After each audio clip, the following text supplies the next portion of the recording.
You want to tell me what this is all about? Le hip-hop, mouvement socio-culturel contestataire apparu aux États-Unis au début des années 80, est issu de la jeunesse afro-américaine et se manifestait par des graphes, un mode vestimentaire, des styles de danse et aussi la musique. Beaucoup disaient à cette époque que ce mouvement n'allait pas faire long feu, mais il a pourtant réussi, année après année, à conquérir le monde entier.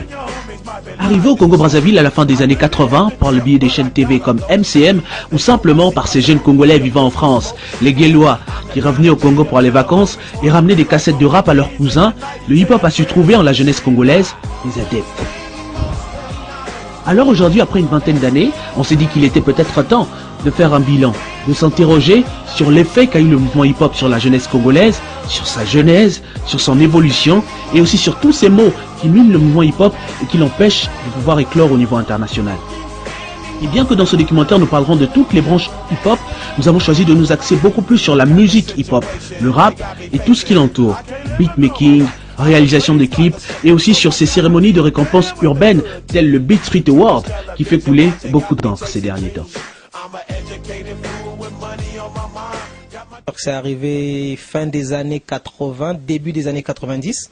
Il y avait des groupes un peu comme le Concept IA, il y avait les Warriors, il y avait des femmes Fuma Strong, que j'ai pas connu personnellement, mais qui étaient avec la production afrocentrique.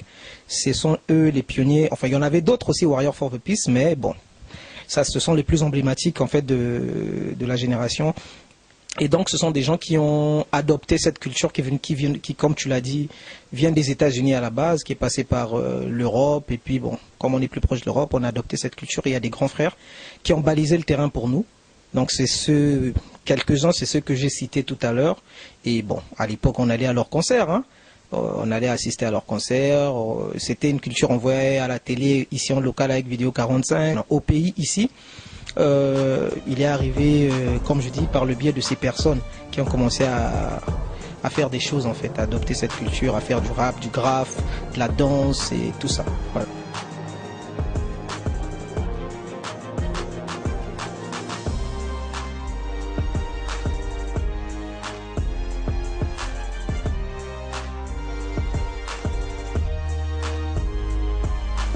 Le hip-hop, je le découvre via la télé, faut pas se voiler le visage. Je découvre via la télé parce que fut un temps dans les années 90 où on captait ici des chaînes câblées gratuitement, RFO, MTV et tout. Et à travers justement les différentes émissions qui passaient sur MTV et les différentes chaînes qu'on captait, ben, on découvre la musique d'ailleurs. Et il ne faut pas aussi nier que c'est aussi via l'émission Vidéo 45 de tonton Charlie Noël que je salue à Télé Congo, qu'on découvre certains artistes. Et donc il y a plusieurs facteurs en fait qui nous ont permis de découvrir cette musique. Il y a plusieurs origines. Donc il y a la télé d'abord, il y a l'émission de Charlie Noël, okay, Vidéo 45. Et ensuite il y a les grands frères qui vont dans les boîtes de nuit, parce que les DJ passent des sons hip-hop et les grands frères ont l'habitude de faire des cassettes de hip-hop avec des dédicaces et tout qui ramènent à la maison pour qu'on écoute et qu'on danse dessus. Donc en fait, voilà en fait les trois choses qui m'ont permis à moi de découvrir le hip-hop. Personnellement, j'ai découvert le hip-hop ici, je veux dire dans les années 90. Hein. C'est mon père en fait qui m'a quelque part fait découvrir le hip-hop parce que lui il aimait bien ces musiques étrangères. Il écoutait beaucoup MC Solar, Ayam, il aimait bien Alliance Ethnique, tu vois. Donc à la maison déjà, sans le vouloir, il m'a inculqué ce truc-là. Donc c'est comme ça que j'ai découvert. Maintenant à l'école, quand je suis arrivé à Notre-Dame au collège, non au primaire je crois, c'était au primaire encore, j'ai rencontré un ami à moi, Shadow Lamela, c'est le petit frère de Boogie Black. C'est avec lui que j'ai commencé, il a commencé à me faire découvrir d'autres rappeurs, B.I.G, machin et tout, Redman. Après bon voilà, après j'ai découvert le mouvement, j'ai su qu'il y avait des rappeurs avant comme il y avait Empire RNS avec DJ Willisson, celui qui est maintenant DJ, il fait maintenant du coupé décalé, malheureusement. Mais bon, c'est le business. Bon, déjà, moi, j'ai connu le hip-hop à l'époque de la danse. À l'époque, on était encore assez jeunes, mais il y avait déjà des grands, dont un m'est resté un peu en tête, on l'appelait Spencer, je ne sais pas pourquoi. Donc, c'était la danse combat. Hein? Donc, il y avait des concours de danse combat, mais à l'époque, c'était des groupes de jeunes dans différents quartiers. C'était pas... Oui, à Brazzaville. C'était pas médiatisé, hein, déjà. Et il n'y avait qu'une seule émission qui parlait de la musique un peu urbaine, c'était Vidéo 45 de Charlie Noël. Et nous, on était un peu ces petits rêveurs qui... On n'était pas encore rêveurs. On suivait, on appréciait, mais une chose est vraie, on n'avait pas encore le déclic. En 91, 92, c'est là où j'ai connu ce mouvement de la danse. Hein, et c'était particulièrement la danse combat de l'époque. Et puis il y avait ceux qui big-bocassaient. Ça, les rappeurs, ils big-bocassaient. Je crois que c'était ça le terme. Et maintenant, le truc, c'est que il n'y avait pas... D'où est venu le déclic, justement? Bon, le déclic est venu de pas mal de choses. Déjà, le hip-hop existait déjà. Hein, le hip-hop existait à l'époque. Mais il y a eu une clique de jeunes qui se sont intéressés plutôt à l'informatique. Hein? C'est l'informatique qui est venue changer un peu l'histoire du hip-hop. Bah ça, il faut quand même attendre un bon bout de temps. C'est au milieu des années 90, avec des groupes que je découvre via l'émission Vidéo 45 qui continue à passer, Metropolis, Empire RNS, il y avait d'autres gars, et puis il y a eu les Légitimes Brigades, qu'il ne faut pas négliger, c'est un des premiers, des groupes précurseurs du hip-hop ici. Il y a Piranha Suprême, il y a eu l'Académie des Sages, il y a eu plein de gars. Kessi Monteano avec son Bucky Klein, la production afrocentrique. En tout cas, il y avait beaucoup de groupes comme ça qui faisaient déjà du hip-hop ici en local, mais qu'on a connu un peu tard. Voilà. Et le Warrior Fort de Piste aussi, qu'il ne faut pas oublier, du grand frère Scarzo, et Didier Hart et les autres, et Roche Bantou, qui étaient là déjà, d'accord, et qu'on a appris à connaître avec le temps, quoi. Donc, on va dire milieu des années 90, là, je commence à connaître qu'il y a des groupes, je commence à savoir qu'il y a des groupes ici en local qui... font du hip-hop. En fait, la jeunesse du hip-hop congolais, pour moi, la mienne, en tout cas en termes de réalisation, c'est il y a une dizaine d'années, parce que je suis seulement arrivé en 2007, ça fait une dizaine d'années. J'ai rencontré un certain nombre de personnes. La première personne que j'ai rencontrée ici, c'était Scala Record avec Chopal, voilà exactement. Narcisse et Pop et bref toute la clique, MAF et ainsi de suite. Et je me suis intéressé à ça parce que je trouvais qu'il y avait, un vrai talent, aussi bien dans l'écriture que dans la volonté de produire des sons. Et que il y a eu aussi le fait que, et ça je le répète assez régulièrement, que je pensais qu'il y avait un vrai potentiel hip-hop ici, parce qu'il ne faut pas oublier que la plupart des gros rappeurs de l'époque qui étaient à la mode, on va dire, à cette époque-là, il y avait quand même une grosse partie qui venait du Congo. Je pense notamment à des gens comme Lino, Calbo, Benji, Passy, et ainsi de suite, ainsi de suite. Donc les grosses références du hip-hop francophone, j'entends par là des gens qui rappent en français, c'était des personnes qui venaient du Congo. Bon, sans compter en plus les gars de R&B aussi, qui aussi, eux aussi venaient du Congo. Donc du coup, le problème, c'est que quand je suis arrivé ici, je me disais que forcément, un pays qui a produit autant d'enfants qui étaient aussi bons ne pouvait pas être si mauvais que ça. Y'a pas de place pour les losers, une clique soudée comme la Qaïda, tu vois chez nous y'a trop de leaders.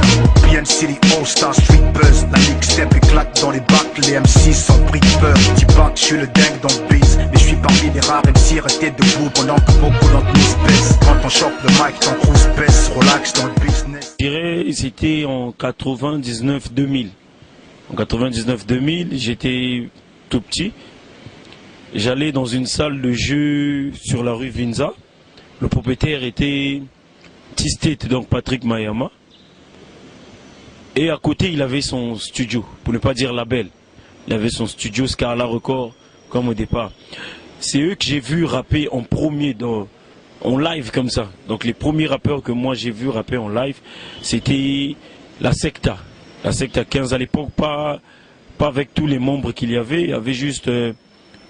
Chopal, Baba Mos Dex, Maf XXL à l'époque, avant que les Foxy n'arrivent, les Boogie Black. C'est eux qui m'ont vraiment fait naître mon hip-hop. Avant que Secta 15 n'arrive, il y a plein d'étapes encore. Secta 15 arrive dans les années 2000. Donc avant les années 2000, il y a des groupes de Pointe Noire, il y a plein de trucs qui se font. Il y a le secteur M, il y a les gars de... comment je les appelais, le côté gauche de mon ami Pistone, parce que les gens confondent souvent. Pistone, ok, Prince Pistone qui est là derrière, El Kadji et d'autres gars qui font un groupe qui était là au CG 8 mars, que je connaissais, que j'allais souvent voir en répétition et tout ça. Mais tout ceci en fait ne pouvait exister sans les événements culturels qu'il y avait autour, d'accord. Fut un temps, donc dans les années 90, il y avait un gars qui faisait un show qui se passait au CCF qu'on appelait JPJ occupe la place. Et là-bas, nous on allait là-bas s'exercer.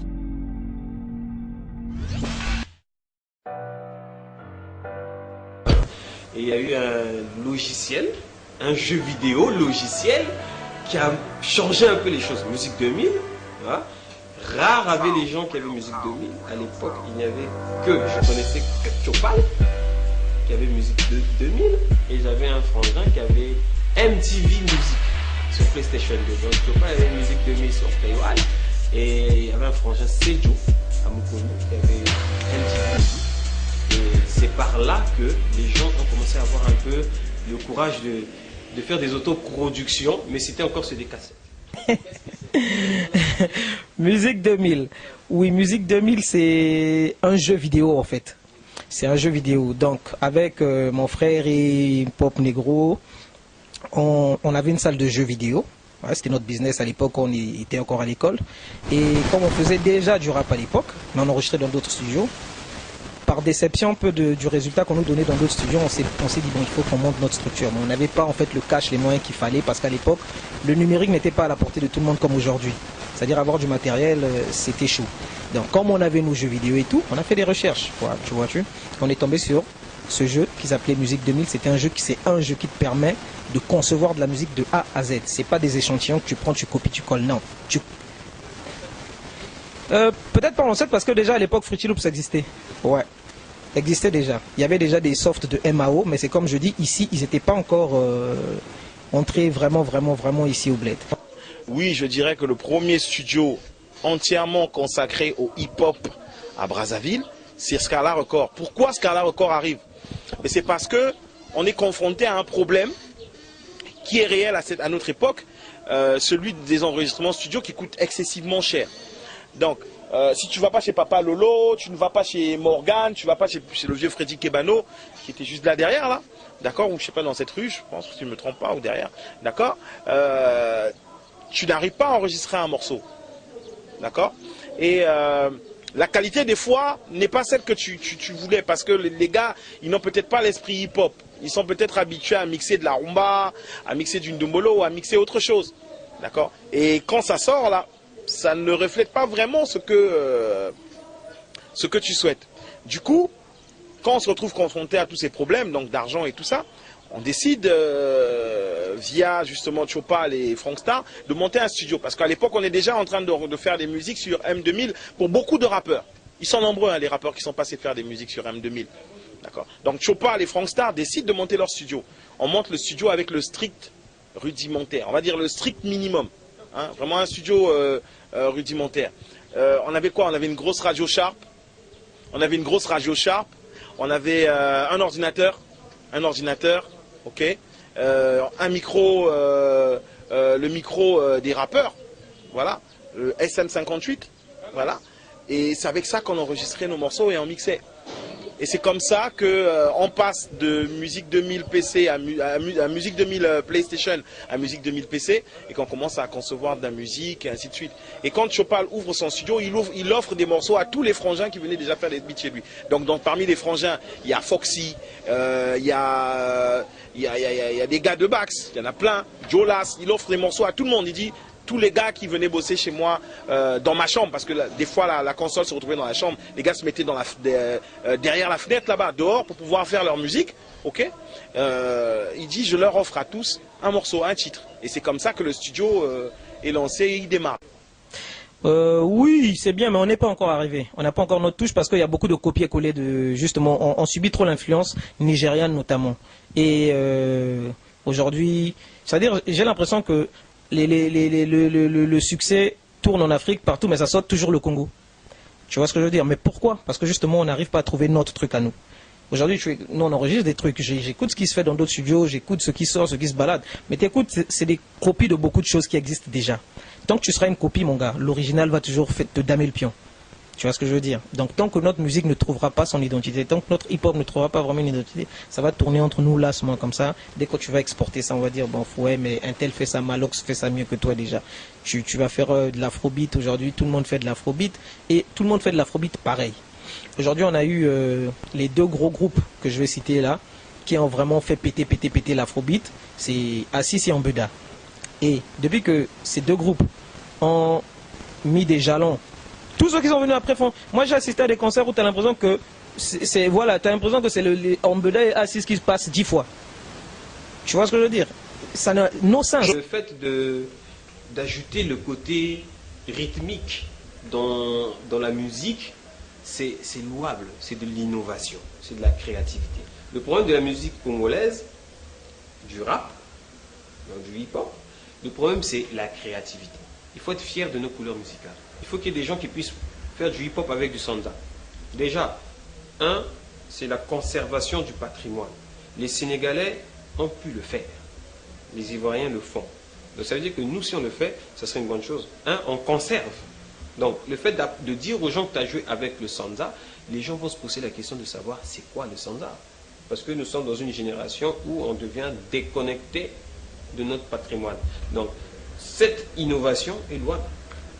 Quand on essaie de faire de la musique, il faut d'abord défendre ses origines d'abord. Donc, on s'est dit s'il y a du rap, le français il fait du rap français. Le congolais aussi doit arriver à faire du rap congolais. Donc, certes, on est colonisé par eux, mais on peut faire du rap avec nos sonorités traditionnelles. Comme par exemple, on arrive à voir ce rap chez nos rappeurs, les Nix Ozai, Maralba Maléchek. On trouve de la sonorité purement congolaise, mais avec un beat rap. Et ça donne quelque chose de créatif, ça donne de la créativité. Ça dit que c'est du rap, mais made in Congo. Par qui, je sais pas, comme j'ai dit, je sais pas qui a commencé, mais je sais où a commencé pour moi aussi. Pour moi c'est Maralba Maléchek. On sentait de le premier son que j'ai écouté, où c'était pas vraiment rap, c'est rap pour moi. Ça c'est pas du rap. S'il faut classer ça, on dira pas que c'est du rap. Mais comme le gars il est rappeur, la nuance de sonorité ils arrivent pas à l'avoir, mais c'est pas vraiment du rap. C'est du Maralba Maléchek. Oui, ça aussi. C'est ça en fait l'originalité. C'est ça qui fait afro-trap, mais congolais. Parce qu'on écoute du Seben. Si vous me posez cette question, c'est que vous avez eu le temps d'écouter. Vous écoutez que si vous enlevez la voix de Bizaïs, vous prenez Yuyu Mobangé qui vient l'animer, ça devient un Seben, c'est plus un rap. Ils trouvaient leur voix il y a bien longtemps. Sauf que c'est aujourd'hui qu'on leur permet de l'exploser. Moi, je pense à des groupes comme Negrissim, des gens comme Crotal, des gens comme plein de gens, comment ça s'appelle, Afro, Accent Grave, et tout ça qui était... Je vous invite à écouter déjà ce qu'ils faisaient il y a 15 ans. Ok, ils étaient déjà dans cette logique où Kopo, je ne sais pas si vous avez entendu parler de Kopo, probablement pas, vous étiez trop jeune. Donc le truc, c'est qu'ils étaient déjà dans une dynamique où vous avez déjà revendiqué ce que vous appelez aujourd'hui de l'afro-trap. Pourquoi? Parce que pour eux, c'est pas nouveau. Ok, c'est pas nouveau. C'est pour le Congo où c'est nouveau. Pourquoi? Parce que le Congo s'est mis dans une logique qui est une logique, l'afro-trap en fait, c'est une sorte de mouvement, on va dire, africain. Ça veut dire qu'aujourd'hui, il n'y a plus vraiment de différence entre l'afro-trap comment s'appelle, je sais pas, de MHD, et celui qui fait de l'afro-trap ici, il n'y a plus de différence. Qu'est-ce qui fait que ça soit du rap congolais? C'est la langue. Il n'y a pas d'authenticité. Non, bah pour moi, il y a pas. Le seul qui soit authentique dans ce domaine-là, c'est Maralba. Moi, c'est presque à la mode. Hein. la majorité des sons actuels du rap, tu verras que c'est vraiment, ça fait un peu du mboka et tout. Bon, c'est vraiment, on est vraiment fiers de constater que non, les artistes commencent à reconnaître les valeurs. Tu vois, des trucs que nos parents mettaient à l'époque dans leur musique, en ce moment les jeunes aussi sont en train de refaire pareil. Et je pense que c'est vraiment un côté vraiment qu'il faut encourager, quoi. Alors là, je dirais que non, j'en ai pas connu des masses. J'en ai pas connu des masses. Les beatmakers, la plupart du temps, j'étais avec mes frères de Secta 15. On faisait des musiques sur M2000 PC ou M2000 machin. Aujourd'hui, il y a des beatmakers, il y a des putains de beatmakers. Il y en a.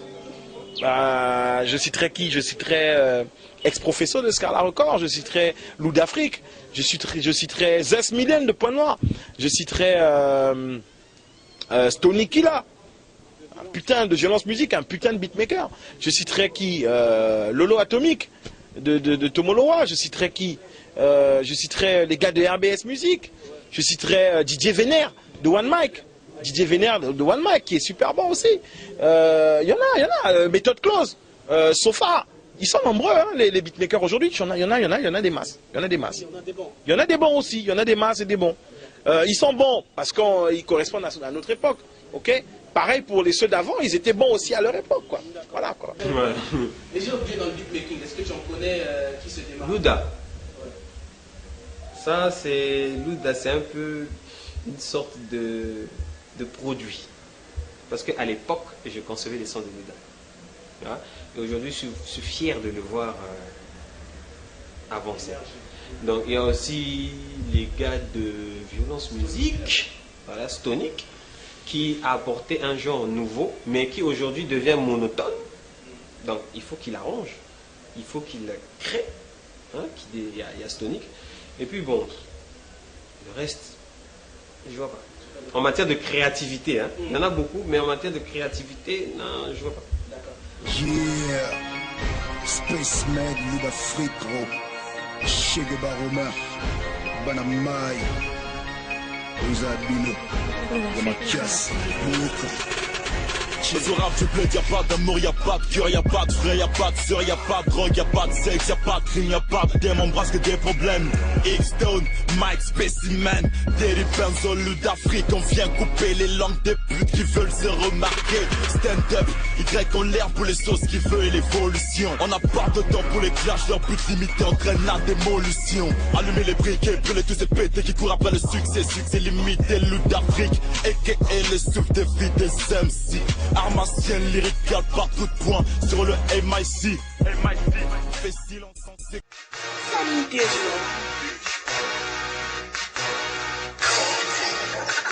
Ce qui est vrai, c'est que ça a beaucoup changé.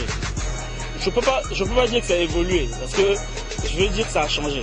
Tu vois, je veux dire plutôt que ça a changé. Ça a pas, moi, je peux pas dire que ça a évolué, parce que si ça avait évolué, on aurait eu des disques qui sortaient, il y aurait des mecs qui feraient disques d'or, disques de platine, il y aurait une vraie industrie, tu vois. Donc dire que ça a évolué, je pense pas. Je dirais plutôt que ça a changé, tu vois. Ça a changé, pourquoi? Parce qu'aujourd'hui, tu vois, il y a des rappeurs qui arrivent à avoir une fanbase, une certaine fanbase. Il y a des rappeurs aujourd'hui, quand ils sortent un morceau sur une plateforme, c'est téléchargé. Il y a des mecs qui écoutent leurs morceaux, c'est joué en boîte. Tu vois, aujourd'hui, tu as des rappeurs comme Maralba, tu as des rappeurs comme Bizice, tu as des rappeurs comme Nick Sozai, Louda. Tu vois, ces mecs-là, aujourd'hui, nous les anciens, on aura beau critiquer, mais c'est une autre vague. Tu vois, aujourd'hui, les gens, ils captent un peu leur message. Peut-être parce qu'ils ont changé les choses, ils rappent maintenant en langue, ce que nous, on ne faisait pas avant. Déjà, en 26 ans, si un artiste n'arrive pas à vendre 10 000 exemplaires, ça veut dire que c'est chaotique. Donc, nous, on a eu un rêve. On a voulu que le hip-hop puisse se défier, parce que c'était un défi. C'était pas qu'une musique. Hein, le hip-hop, les gens croyaient que le hip-hop c'est une musique de bandits, de jeunes, parce qu'on attribue souvent les jeunes aux bandits. Donc nous on a voulu un peu changer la donne. Donc, on a dit que bon, les grands pensent que le hip-hop c'est un domaine de bandits, mais on peut leur prouver le contraire. Quand on voit bien, la production musicale est universelle. Donc, la production visuelle est universelle. L'infographie est universelle. Et le monde du hip-hop, c'est un peu ce monde de la créativité. Ceux qui sont de l'hip-hop sont très créatifs. Ils sont très proches de l'outil informatique. Et aujourd'hui, on a beaucoup de dérivés. Mais en général, si on revient de la musique, par contre, c'est chaotique. Il y a des talents, il y a des gens qui font très bien, mais il n'y a pas l'industrie. L'industrie musicale en 26 ans n'a pas été créée au Congo. Bon, le hip-hop, ça change. À l'époque de nos grands, c'était nouveau, c'était frais, c'était bien. Tu sais, quand quelque chose est nouveau, tout le monde est motivé, tout le monde est derrière. Et puis il y avait beaucoup de conviction. Et c'était très pris au sérieux par ces personnes. Tu t'imagines, à l'époque, il y avait des grands, parce qu'il n'y avait pas les moyens, ils achetaient des CD, ils dessinaient s'il devait faire son CD, ils dessinaient, ils faisaient des graphes. Donc pour faire sa cover, quoi. Pour faire la cover de son album, ils dessinent sur le CD, ils vendaient comme ça et les gens les achetaient. Et les gens avaient envie de venir au concert. Le public, le vrai public, un public qui ne te connaît pas, parce que en fait, culturellement, on avait un public qui vraiment était très ouvert culturellement. Tu vois, à l'époque, même nos parents, quand on était très petits, les papas, ils allaient au marché nous ramener des cassettes de Gâteau Divin, ils nous ramenaient des cassettes de Michael Jackson. On écoutait à la maison en famille, tu vois ce que je veux dire. Tout ça, ça a disparu. Le mouvement, il a évolué techniquement. Les artistes, il y en a beaucoup. On a plus d'outils aujourd'hui qui nous permettent de faire le hip-hop, faire du hip-hop, mais il manque... culturellement, il y a quelque chose qui est mort en fait. Je ne vais pas faire ce genre de débat là, parce qu'on a toujours tendance à dire que oui, c'était mieux avant. Et ça, je sais que la jeune génération aujourd'hui le supporte très mal. Mais je sais une chose, c'est que la musique a changé. Okay, la musique a changé, les outils de production ont changé, la manière d'écrire a changé, et que forcément, ça a de l'impact sur ce que nous on entend aujourd'hui. Ça veut dire que fut un temps où on a eu ce débat assez régulièrement, où il était question d'orienter le hip-hop congolais vers quelque chose qui soit beaucoup plus authentique, je veux dire en termes de réalité locale. Tout le monde voulait faire du IAM, tout le monde voulait faire du NTM, tout le monde voulait faire de ceci, et puis finalement les gars n'avaient pas le talent suffisant pour écrire, et puis ils n'avaient même pas la même réalité. On entendait des choses compliquées, oui, je suis dans mon ghetto, je suis dans mon machin, je suis dans ma banlieue, et tout ça, ça n'avait pas de sens. Mais le problème, c'est que les gars essayaient d'écrire par rapport à ce qu'ils entendaient, et par rapport à la tendance. Et puis, au fur et à mesure, ça a changé.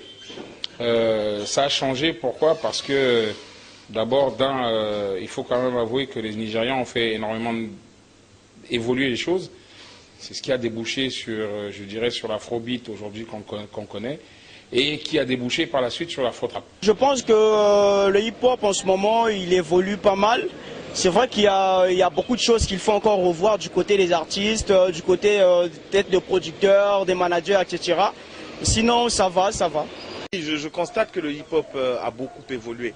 Aujourd'hui, les jeunes, les frères, hein, quand je dis jeunes, peut-être certains vont sortir vexés, mais ils sont plus jeunes que moi, il faut l'avouer. Les jeunes frères qui font du rap aujourd'hui ont des avantages que nous, on n'avait pas. Tout le monde arrive à avoir un studio aujourd'hui. Il suffit que tu achètes un ordi, que tu aies une table de mix, que tu aies une boîte à rythme ou peut-être, comment ils appellent ça déjà, j'oublie tout le temps le nom là, la petite mixette qui permet, la carte audio, voilà une carte SM audio, ok, la carte son, que tu aies des baffles et un micro, tu peux avoir ton studio chez toi à la maison et faire du mix, d'accord? Il n'y avait pas ça à l'époque. Et même pour avoir le programme qui te permet d'installer les logiciels sur ta machine, tu payais 100 000 francs pour avoir le Windows XP. Ou 98, Windows 98, pour avoir ce programme, ce système de navigation là, tu es obligé de payer. Tu payes 100 000 francs pour qu'on vienne te l'installer chez toi. Donc aujourd'hui, il y a des avantages. Tu peux télécharger sur le net, il y a l'Internet, il y a Facebook, il y a des moyens de communication qui permettent de passer outre la télé, outre la radio. Donc moi, je pense que ça a beaucoup évolué. Et c'est ce qui a permis justement qu'il y ait cette abondance là de groupes de musique aujourd'hui. C'est parce que justement il y a eu l'accès à certaines choses qu'il n'y avait pas avant.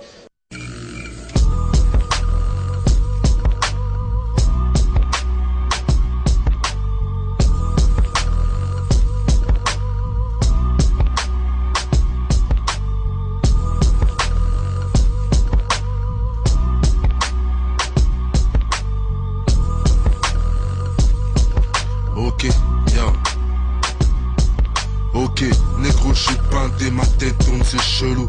C'est vrai que c'est une religion, hein, parce que quand tu retrouves un autre rappeur, même quand tu es dans un autre pays, il y a des codes, il y a des trucs qu'on retrouve et qu'on comprend facilement. Maintenant, oui, il y a des branches du hip-hop qui se sont... Par exemple, je veux dire que, par exemple, le DJing, ça tend un peu vers la mort, là, parce que le scratch n'existe plus. Aujourd'hui, dans les morceaux de rap, tu n'écoutes plus du scratch. Avant, un bon morceau de rap, c'est terminé tous avec un scratch, avec des refrains comme DJ Premier. Tu vois, ces trucs-là, c'est vrai que le DJ reste toujours, mais il n'a plus le même rôle qu'il avait avant. Parce qu'à la base, il ne faut pas oublier qu'il y avait la danse, qui, heureusement, jusqu'à aujourd'hui, continue quand même. Ouais, au pays, il y a des périodes. Moi, j'ai comme l'impression que c'est périodique. Il y a des moments où il y a un élan, il y a des danseurs, il y a des groupes de danse. Après, c'est un peu comme le rap aussi. Tu vois, au Congo, tout est périodique. Tu vois, il y a des moments où il y a comme un truc qui se réveille. Ah, le hip-hop, le hip-hop, le hip-hop. Après, le rap, le rap, le rap. Après, c'est la danse, la danse, la danse. Aujourd'hui, la danse, tu vois, ce n'est plus trop la même chose aussi. Ça, c'est carrément mort. Ça, c'est mort. Ça, vraiment, je ne peux pas dire que ça fonctionne encore. Est-ce qu'il y a des graphistes encore, des gars qui font du graffiti? Peut-être il y a des infographes maintenant. Hein. Beaucoup d'infographes, mais graffiti sur mur, tagué, ça n'existe plus. Ici, au Congo, en tout cas, ça n'existe plus. Il faut dire qu'avec l'évolution, il y a beaucoup de disciplines du hip-hop qui ont eu tendance à disparaître. Bah, il faut l'avouer. Il y a de moins en moins de graffeurs. Les gars qui font le graffiti, il n'y en a plus beaucoup. Il y a de moins en moins de danseurs hip-hop. La preuve, c'est que tous ils sont rentrés dans l'afrobeat. Les danseurs deviennent tous des chanteurs d'afrobeat, même les rappeurs aussi. Il y a de moins en moins de human beatbox. Des gars qui beatbox, qui font du rythme avec la bouche. Ça n'existe quasiment pas chez nous.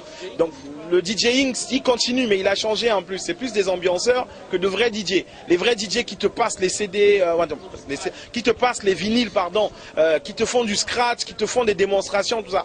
Il n'y en a plus trop. Ils sont en voie d'extinction au bled parce que, on va dire qu'il y a certains qui ont voulu rester roots et d'autres qui sont arrivés avec des bases qui ne sont pas les leurs, on va dire ça comme ça. Ils ont vu à la télé, ils ont eu envie de devenir DJ, ils sont rentrés dans leur chambre, ils ont commencé à utiliser Virtua DJ et du coup ça enlève ce côté roots où il fallait toucher le vinyle, il fallait que tu écoutes tes sons avant de venir, il fallait que tu choisisses le CD, on va dire le vinyle qui allait aller avec l'autre et ainsi de suite. On a enlevé tout ce côté-là et c'est devenu plus, c'est plus technologique aujourd'hui. C'est plus une histoire de technologie que de technique. Ce qu'il faut comprendre, c'est que là encore une fois, il faut adapter, il faut accrocher son chapeau où on peut l'accrocher. Là où on peut le décrocher, excuse-moi. Le problème qu'il y a, c'est que qui dit graffiti dit matériel. Ok, matériel ici, il n'y a pas. Avoir des bombes, ça coûte cher. Avoir un endroit où pouvoir commencer à taguer, à laisser sa lucarne d'expressivité se manifester, il n'y a pas. Il y a avoir parce que c'est tout un mouvement, c'est toute une manière de penser, c'est une manière de s'habiller, c'est une manière de... Et aujourd'hui, les graffitis, c'est bien beau, mais à part quand le CCF donne un truc pour pouvoir faire quelque chose, je vois très mal où les gars peuvent commencer à graffer. Ils ne vont pas les graffer sur la gazelle, le train. Enfin, voilà quoi. C'est-à-dire qu'aujourd'hui, où vont-ils le faire? Sur le mur de la présidence? Faut pas rêver. Donc aujourd'hui, le graphe, faut l'oublier. Maintenant, le problème qu'il y a, c'est qu'il y a effectivement des dessinateurs, des gars qui aiment bien faire du dessin. Et on espère que ça pourra se manifester dans le streetwear. Ça veut dire qu'à un moment donné, ils vont avoir une vraie ouverture sur le fait de pouvoir, par exemple, faire des t-shirts, de pouvoir aller sur du design de jeans et ainsi de suite. Mais quant au tag, à proprement le tag et le graffiti, oui, j'y crois pas trop. Le graffiti, à un moment, a failli émerger. Bon, je suivais un peu à distance. Hein. Il y a certaines personnes qui veulent valoriser le graffiti, mais ils n'arrivent pas. Toujours à cause du même problème. Le problème financier n'est pas vraiment le problème. Déjà, je ne sais pas combien il y a des spécialistes de graffiti dans le hip-hop. Ils sont combien? 100? Je ne crois pas. Est-ce qu'il y a des exposés? Parce qu'il faut aussi organiser. Il ne faut pas seulement attendre qu'on vous donne de l'argent. Ne peut pas tomber du ciel. Il faut se battre pour que les gens vous suivent. est-ce qu'ils arrivent à faire des expositions sur le graffiti dans tous les coins seulement de Brazzaville? Pour ne parler que de Brazzaville, parce qu'il y a aussi Pointe-Noire. Est-ce qu'ils le font? Est-ce qu'ils montrent aux gens les intérêts, l'importance des graffitis dans le thème artistique? Parce que quand on voit en Europe, ça existe toujours. Il y a des gens qui font des graffitis sur des immeubles. Et ils arrivent à se faire vendre. Mais nous, ici, on n'arrive pas. Pourquoi? Parce qu'il y a un problème de culture. Donc, de culture dans quel sens? Les gens ne considèrent pas vraiment ce qui est extrait du hip-hop comme sérieux. Donc du coup, quand tu vas parler de graffiti, c'est un problème de culture. Tu vas griffonner sur le mur. Tu es un bandit. C'est ça aussi le problème. Donc il faut faire comprendre à la population, et comme nous vivons dans un pays aussi d'autorité, il faut faire comprendre aux autorités que le graffiti est un domaine artistique et touristique. Il y a deux choses. Donc, c'est un domaine artistique et touristique. Mais est-ce que ceux qui font les graffitis arrivent à faire comprendre aux gens cela et aux autorités? S'ils arrivent à le faire comprendre, ils verront qu'en 2-3 organisations, les autorités vont leur suivre s'il y a de la population. Parce que les gens, pour te suivre, pour te sponsoriser, ils ont besoin des chiffres, ils ont besoin des gens. Tant que tu n'arrives pas à rassembler des gens, tu n'auras personne.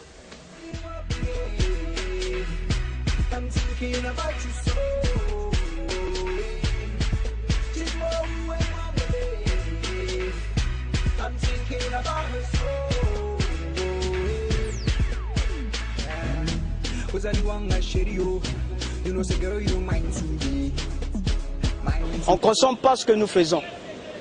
Par contre, avant d'accepter quelqu'un d'autre, tu dois d'abord accepter ton frère qui est là. Mais déjà, moi, si je soutiens pas Bizas. Bizas fait un concert, je sais pas, le pape, c'est à 1000 francs seulement, mais je n'achète pas le billet, je ne vais pas. Comment il va s'acheter même, je sais pas, une moto, tout ça? Je dois acheter le billet, je dois aller au concert, il a sorti un album, je dois acheter. Et c'est ce qui va lui permettre aussi de rouler carrosse, voilà, c'est tout ça. Donc les Franco aujourd'hui, leur population, ils consomment les Franco. Tu vois, c'est des gars aujourd'hui, ils font des voyages n'importe comment, ils font des clips de malades, ils roulent carrosse et tout. Bon, chose que les rappeurs congolais au niveau de chez nous n'ont pas encore aujourd'hui. Donc on doit d'abord consommer congolais, accepter ce que les autres font, et voilà. Je pense que ça ira. Je dirais que le rap avant, et c'était plus crédible avant qu'aujourd'hui. Aujourd'hui, la tendance, c'est l'afrobeat ou l'afro-trap, mais rap comme tel, non. Rap avant, tu pouvais avoir un petit quelque chose. Aujourd'hui, c'est compliqué, c'est beaucoup compliqué. Quand tu dis financièrement, ça pèse toujours pas, moi je dirais non. Tu as des artistes aujourd'hui qui sont ici, des jeunes, mais tu les connais, c'est les mêmes, qui arrivent à toucher des cachets que nous on ne touchait pas. Ils arrivent à toucher des cachets que nous on ne touchait pas. Mais c'est l'environnement, comme je te le dis. Eux là-bas, ils ont un environnement bien spécifique qui permet à cette musique d'évoluer. Mais je parle de tout ce qui fait cet environnement, le public, les médias, les annonceurs, les DJ qui font tourner les sons en boîte de nuit. Regarde chez nous ici, combien de DJ diffusent nos musiques? Ils sont pas nombreux, hein. Ils sont pas nombreux. Dans des pays comme la Côte d'Ivoire ou le Gabon, tu arrives, les gars, ils ont des DJ à la base, font d'abord la promotion des artistes locaux avant d'aller chercher des artistes d'ailleurs. Et c'est parce que ces artistes-là aussi, avec le temps, ont su mettre leur musique au niveau. Et aujourd'hui, je te prendrai toujours l'exemple du Gabon, c'est devenu une tradition. Les gens payent pour aller voir un artiste gabonais, mais ils vont voir un artiste américain gratuitement. Donc, on va comprendre. Ils sont prêts à payer jusqu'à 10 000 francs pour aller voir un artiste gabonais parce qu'ils veulent le soutenir. D'accord? Et quand ils vont voir Chris Brown, ils vont gratos. Les gens mettent ça gratos parce qu'ils savent que s'ils mettent à 10 000, personne ne va payer. Parce qu'ils ont développé l'environnement qui permet à ces artistes-là d'évoluer. Ici, on n'a pas pu le développer parce que c'est compliqué. Il y a eu beaucoup d'échecs. Il faut aussi en parler. L'histoire ne s'en souvient peut-être pas, mais il y a eu des échecs. Par exemple, l'un des gars qui aurait peut-être pu pousser la musique urbaine, je dirais qui? Je parlerai du général Dabira, notre général Dabira, Dia TV, voilà, qui a osé produire Camélia, de Kinshasa. Ça a été un gros flop. Ça a été une très mauvaise expérience pour lui. Et du coup, les gars, le gars, il est devenu sceptique à l'idée de produire des rappeurs. Voilà. Donc il y a eu des facteurs qui ont fait à ce que cet environnement n'arrive pas. Il y en a plein. Il y en a des masses. On n'arrive pas à fédérer une communauté autour de la musique hip-hop. Fédérer une communauté consommatrice. Parce que les artistes ont besoin de gagner de l'argent.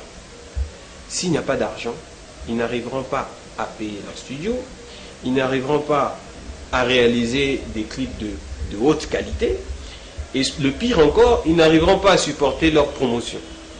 Parce que la promotion, c'est un autre domaine. Il faut payer tout le temps. Voilà, donc il faut communiquer tout le temps, et communiquer tout le temps, ça veut dire payer tout le temps. Mais qui va le faire? Avec quel argent? Avec quelle rentabilité? C'est ça le problème. La musique, c'est un business. Aujourd'hui, c'est un très, très, très gros business. C'est comme le football. Il y a des gens qui tapent le ballon dans un stade, mais derrière, c'est une grosse machine à sous, où les footballeurs en question ne gèrent rien. Donc toi, si tu sais que tu as la fibre artistique, prends tes morceaux au studio, trouve des gens qui vont gérer ton business derrière. Tu es un produit. Donc il faut que les gens commencent à se considérer comme un produit. Et ils doivent voir, on est au Congo-Brazzaville. Qu'est-ce qui peut marcher au Congo-Brazzaville? Moi, je suis content, ça fait des années, la musique commence un peu à avoir une touche un peu locale. C'est pas mal. Mais il faut maintenant la diffuser, il faut la vendre. Et ensuite,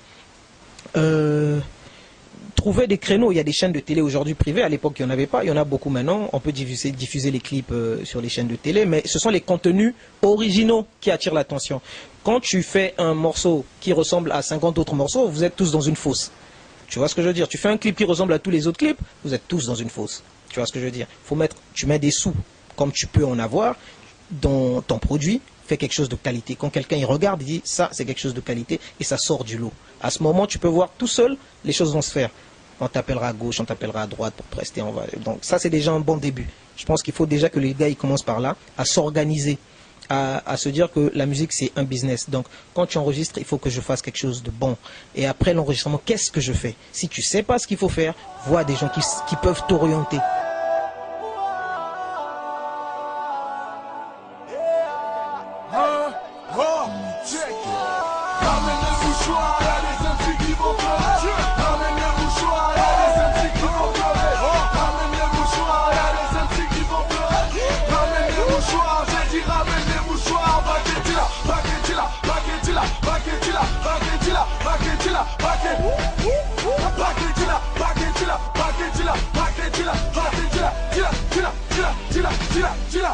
Comme tu le constates, on est toujours au top. On embrasse des belles meufs, toi tu n'embrasses que des clopes. On a fait Pantambos, ça fait pleurer quelques potes. Maintenant on ramène des mouchoirs pour réparer. Je pense parce que la musique, le hip-hop en particulier, c'est une musique qui est très urbaine, très proche d'une certaine réalité. Tu vois, aujourd'hui, si tu passes ton temps le Congolais moyen ne parle pas tout le temps français, même s'il parle français. Tu vois, mais ça, il est plus percuté par un message qui est transmis dans une langue qu'il parle tout le temps, que sa vieille va lui parler. Donc la maman, la grand-mère et tout ça. Donc facilement, quand il entend une phrase en lingala, il se retrouve. En français, tu auras beau simplifier même ton français, ça sera un peu, tu vois, c'est chaud. Les Camerounais aujourd'hui, s'ils font leur rap tel qu'ils le font, c'est parce qu'ils savent qu'ils ont un français qui est particulier. C'est un peu comme les Ivoiriens, tu vois. Ils ont un français qu'ils parlent eux, qu'ils ont déjà, c'est dans leur quotidien, ils ont déjà su mélanger le français avec leur dialecte et tout. Donc c'était encore beaucoup plus facile chez eux que chez nous. Chez nous, c'est français, quand tu parles français, voilà, ça va quoi, je parle français, je suis bien, c'est comme si tu viens de la France, c'est cool de parler français. Mais en réalité, le Congolais moyen ne parle pas français tout le temps, tu vois. Même s'il parle français, mais il ne saisit pas les choses de la même manière que quand on va lui le dire en langue. On l'arie, tout comme en lingala en particulier, tu vois. Moi, je pense que c'est ce que les rappeurs aujourd'hui ont compris. Nous, on l'a fait avant aussi, mais c'était, tu vois, une phrase, deux phrases. Un couplet, mais c'était difficile parce qu'on avait même honte de le faire. On se disait, ah, rapport lingala, ça fait sauvage, quoi. Ça fait trop la jungle, tout ça. Pour faire un peu citadin, faire vrai, genre, je suis allé à l'école, il faut être en français. Mais les gars, aujourd'hui, ils ont compris que oui, mais ça passe pas. Puisque nous, quand on rappait pour les rappeurs. Tu vois, on était plus des rappeurs pour les rappeurs. C'est-à-dire que quand on venait en concert, ici même à l'IFC, Et tu joues, tu finis de jouer, tu descends, tu salues tes potes rappeurs, ensuite c'est eux qui remontent sur scène, tu les applaudis, c'était ça en fait. Mais aujourd'hui, tu as un message qui passe en lingala, et c'est tout le monde, la ménagère, la vieille qui est au coin là-bas, elle écoute, elle comprend. Moi j'ai assisté à un tournage où on jouait un morceau d'un artiste d'ici. Si je cite trop son nom, on va dire que je fais de la publicité, mais c'était incroyable. Quand on a joué son morceau pendant la pause, parce que c'est moi qui faisais le clip, pendant la pause, le DJ qui gérait la sono pour le tournage a joué le morceau du mec. C'était Kota Pona.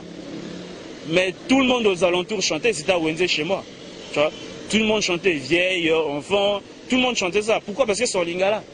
Parce que même si après on va dire ouais le texte est léger, mais c'est ce que les gens veulent. Et puis c'est ça la base du hip-hop. Les gens pensent que le hip-hop ça a commencé par un truc intellectuel. Faux. Le hip-hop a commencé par des vannes, des blagues. Et le rappeur, lui, il servait juste à égayer la salle quand le DJ chauffait le truc. C'était le MC, le maître de cérémonie. Les langues aussi c'est bien, mais c'est bien pour le Congo. Il faut aussi avoir une vision internationale. Déjà qu'au Congo, nous ne sommes même pas à 6 millions. Et sur les 6 millions, quel est le pourcentage des gens qui aiment le hip-hop? Point d'interrogation. Je ne sais pas, mais je ne pense pas que c'est 50%, je ne pense pas. Donc, si on se limite sur les langues vernaculaires, dans le rap, on sera limité. Bon, si peut-être quelqu'un a un album où il a 5 chansons en français avec 2 chansons en langue. Plus de monde qui les écoute. Hein. Si on regarde les vues sur YouTube, je ne suis pas sûr. Je suis pas sûr, hein. C'est mon droit, mais je suis pas sûr qu'il y ait plus de monde qui les écoute. Donc, le fait, ce qui est sûr, c'est que aujourd'hui, il y a plus de personnes qui rappent en lingala, ou qui rappent en lari, ou qui rappent en mokutuba, et ainsi de suite, ainsi de suite. Est-ce que c'est une bonne chose? Probablement, d'accord? Parce que ça permet aux gars d'éviter de parler en français dans une langue, des fois, ils ne s'expriment pas très bien dedans. Donc le problème, c'est que vaudrait mieux qu'ils rappent en lingala ou qu'ils rappent en kituba ou qu'ils rappent en lari. S'ils s'expriment mieux en lari, ça a peut-être beaucoup plus d'impact. Je pense notamment à des gens comme Bizaïs. Il a beaucoup plus d'impact quand il rappe en lingala que quand il rappe en français. Ok, ça c'est indéniable.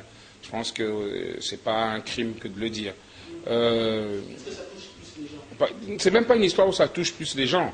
Parce que quand le beat est bon, hein, les gens, ils font pas, tu sais, quand ils vont danser un morceau de Bizaïs, ils ne s'arrêtent pas à écouter les paroles. Tout ce qu'ils savent, c'est qu'ils dansent. Ils dansent le morceau. Donc, ils s'en foutent des paroles. Mais le problème, c'est que je sais que lui, il a plus de facilité, parce que c'est quand même une association entre le beat et le flow. Ok, il a plus de facilité à rapper en lingala qu'à rapper en français. Maintenant, le problème, c'est de savoir, est-ce qu'il dit quelque chose? Là, c'est un autre problème. Parce que généralement, ce sont des beats qui sont très, on va dire, c'est de l'ego trip, ok. Donc on ne sait pas vraiment. Moi, je suis pas bien placé et j'aurais pas la prétention de le faire, de dire que Bizaïs dit quelque chose d'intéressant. Je fais même pas attention à ça. Je laisse ça aux autres. Pourquoi? Parce qu'ils sont beaucoup mieux placés que moi. Mais une chose est sûre, c'est qu'en termes de flow, il a plus de flow à rapper en français, à rapper en lingala qu'en rapper en français. En langue, les gens ont fait ça depuis. On le faisait, mais de manière très timide. On n'était pas trop lancé sur ce terrain-là parce que justement, on avait ce problème de complexe que tous les jeunes des quartiers chics ont. Voilà, on est au plateau des 15 ans, tu as envie que les gens te perçoivent comme un gars qui vient de Guel. Du coup, tu cherches à rentrer dans la peau du personnage, tu vois, à marcher comme des gars de Guel, à parler comme des gars de Guel, à ne pas parler lingala pour impressionner les petites. Et parler des rappeurs en lingala, c'était pas évident. Mais il y a des gars qui l'ont fait. Il y en a eu plein qui l'ont fait. C'était timide, mais c'était pas assez répandu comme tel. Mais c'était, ouais. Bah non. Pas forcément. Pas forcément. Il y a des gars qui ont toujours rappé en français, qui sont bons aussi, qui ont continué. Le lingala, c'est vrai que ça touchait un maximum de personnes. Ça touchait le public justement qui correspondait à cette musique-là. Mais ceux qui parlaient français touchaient ceux qui parlaient français.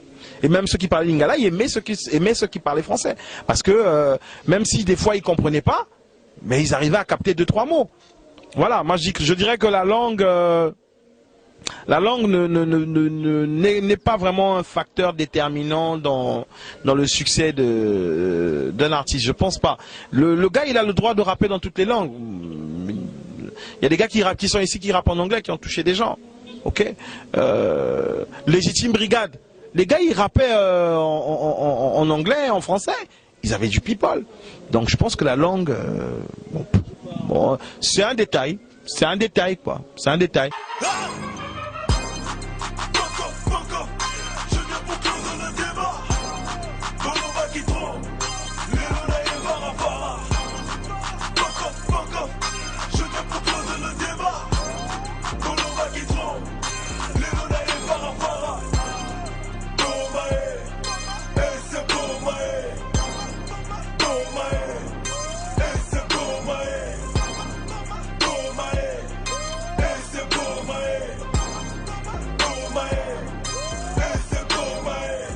Le moment de faire la guerre, tu comprends?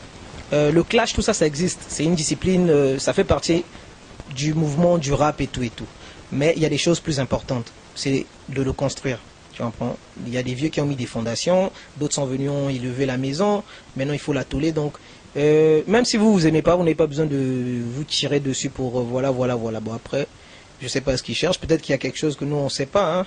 Voilà. Peut-être qu'ils se tirent dessus pour je sais pas quoi, mais bon. Si ce n'est que pour avoir 2 vues ou 2 likes moi, sur Facebook, c'est vraiment dommage. Comme disait Lino dans un de ses morceaux, il disait tout le monde veut sa part du steak, mais la bête est malade.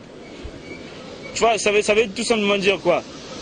Les gens n'ont pas encore... Les gens vont trop vite. Ils sont trop dans la 4G déjà. Ils sont même dans la 6G. 6G ou 5G. Tu vois, dans leur tête. Tu fais un morceau... C'est comme je disais tout à l'heure. Tu fais un morceau qui tourne bien. J'ai le buzz. C'est moi le maître. C'est moi le boss. C'est moi le king. Les gens, dans le rap, on aime bien ce titre-là. King. Un Fumumavula.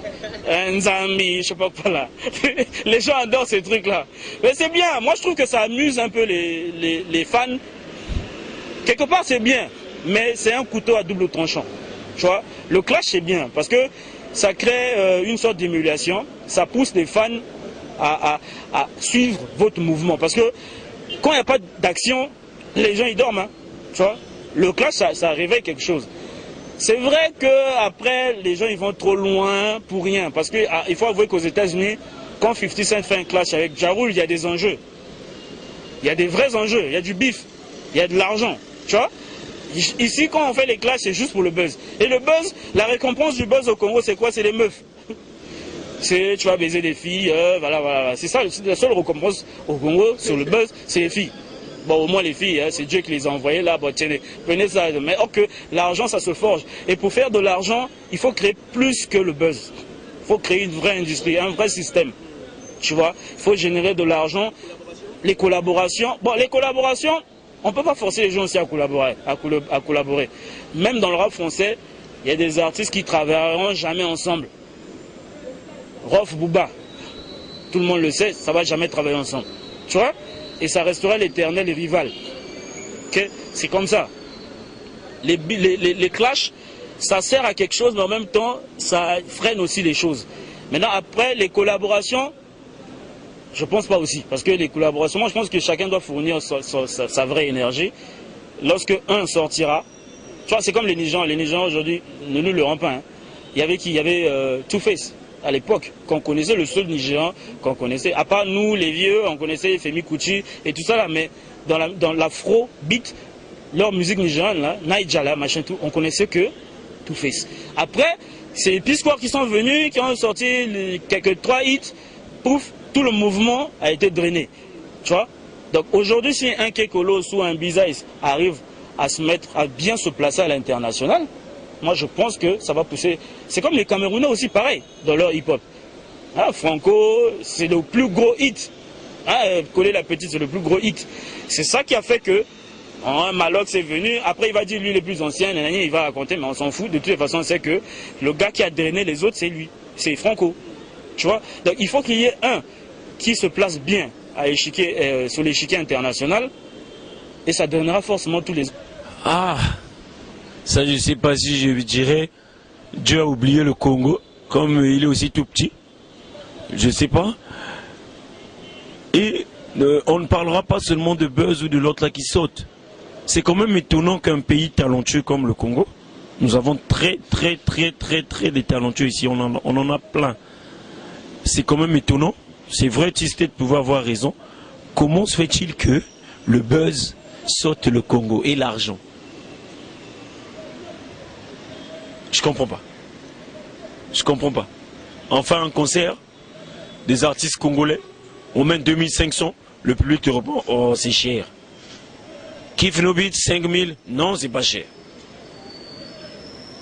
Bon, finalement, je ne sais pas, parce que je vais vous raconter encore une petite anecdote. J'ai un frère à moi qui était en Côte d'Ivoire, je ne veux pas citer le nom, un artiste frère qui était en Côte d'Ivoire. Il a dit, nous sommes allés au concert de Kif No Beat en Côte d'Ivoire, mais c'était plein d'Ivoiriens. C'est pas les Congolais qui ont pris leur avion, ils sont allés en Côte d'Ivoire, ils ont rempli la salle, non. Plein d'Ivoiriens, le billet était à 5000. Bon, maintenant, moi, Congolais, je fais mon concert au Congo. Il est même pas... Il est quasiment vide. Et je pourrais dire pourquoi. Pourquoi notre buzz à nous, il n'est pas respecté, nous les artistes congolais. Le Congolais d'origine, déjà, il est boudeur. À l'origine, il est grand boudeur. Et on a un défaut. Comme vous nous avez vu grandir, ou comme on a traîné ensemble, et une fois que je change de rang social, il a du mal à l'accepter. Il se dit, ah, Fox, c'est mon gars, il était avec moi ici. Mon co-Fox, demain il est là, il est resta. Tu sors ta musique, j'aime ta musique, mais toi je t'aime pas. J'ai pas envie de venir te voir, parce qu'un jour, comme on est trop proche, on a une proximité, tu vas niquer ma meuf, donc je peux pas t'apprécier, parce qu'un jour tu peux becter ma meuf. Voilà, donc c'est très bas, hein, c'est très bas, mais il faut avouer que c'est beaucoup plus dans la mentalité du Congolais. Tu vois, il n'a pas le côté fan, supporter. Il n'a pas la fibre là. Tu vois, le truc que les autres ont. Genre, ah ça c'est mon gars, je le soutiens. Aux États-Unis, il y a même des mecs qu'on ne connaît pas ici. Hein. Mais quand il est dans sa ville là, rien que dans sa ville, c'est une superstar. Il peut même faire disque d'or rien que dans sa propre ville. Ou même dans son quartier. Tu vois. Mais au Congo, ah, c'est chaud. Parce que la mentalité, on a qu'à voir dans tous les domaines, que ce soit dans le foot, que ce soit dans d'autres domaines de la culture comme la peinture, le Congolais ne s'intéresse pas à ça. Tu vois, il ne s'intéresse pas, c'est pas son problème, il ne gère pas ça. Tu vois. Et ça, c'est triste parce que, bon, voilà, c'est difficile d'avoir une fanbase au Congo. Mais je pense que ça va venir. Parce que justement, c'est parce que justement on leur a donné cette facilité-là. On leur a donné cette facilité. Aujourd'hui, beaucoup de jeunes qui font de la musique préfèrent aller diffuser leur musique gratuitement sur le net que de trouver des stratégies pour pouvoir faire payer les gens leur musique. Très peu ont compris cela. On n'est pas habitué à payer la musique d'ici. On est habitué à avoir ça gratuitement par Bluetooth, comme tu le dis, par WhatsApp et tout. C'est parce que justement, il y a ce système-là qui a été mis en place par certains artistes qui est en train de faire, qui fait à ce que tout le monde commence à subir. Si les artistes s'étaient dit non, nous, on va se mettre ensemble, ok? On va définir les codes, on va définir, on va définir les critères en termes de qualité, les critères qualitatifs de nos musiques, ok? Comment ça doit être fait, ainsi de suite, et on va obliger les gens à venir payer. Ça allait être fait. Les gens payaient pour aller voir JPJ à l'IFC. Les gens payaient, moi j'ai payé pour aller voir les Légitime Brigade. J'ai payé pour aller voir le Bisbéton armé. J'ai payé. Parce que on m'a appris que quand tu veux soutenir une œuvre, il faut que tu mettes la main à la pâte. Mais les jeunes d'aujourd'hui n'ont pas compris ça. Il faut pousser les gens à mettre la main à la pâte.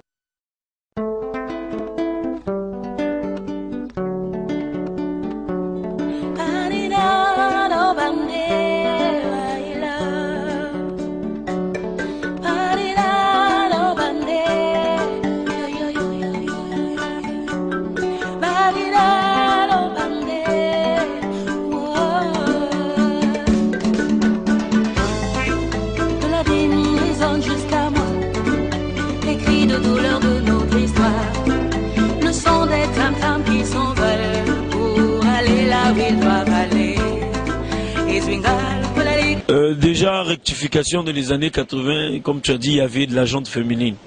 Il y avait de la jante féminine, mais ça éblouissait pas les hommes qu'une fille habillée en baggy, un gros truc à l'entrée de kicker, ça les éblouissait pas. Voilà pourquoi j'ai dit tout a évolué dans le hip-hop. Même le vestimentaire des filles. Bon, j'ai pas trop suivi ces derniers temps s'il y avait vraiment des filles comme telles. Hein. J'ai connu peut-être Sonia à l'époque. Sonia Blade, j'ai connu, il y avait qui? Il y avait une fille là, Tambo Larage, elle a disparu très vite. Et puis il y avait Socrate, je crois, à l'époque. Bon, aujourd'hui, je ne sais pas trop s'il y a des meufs, à part les Dido que je connais, avec qui je fais des fois des trucs.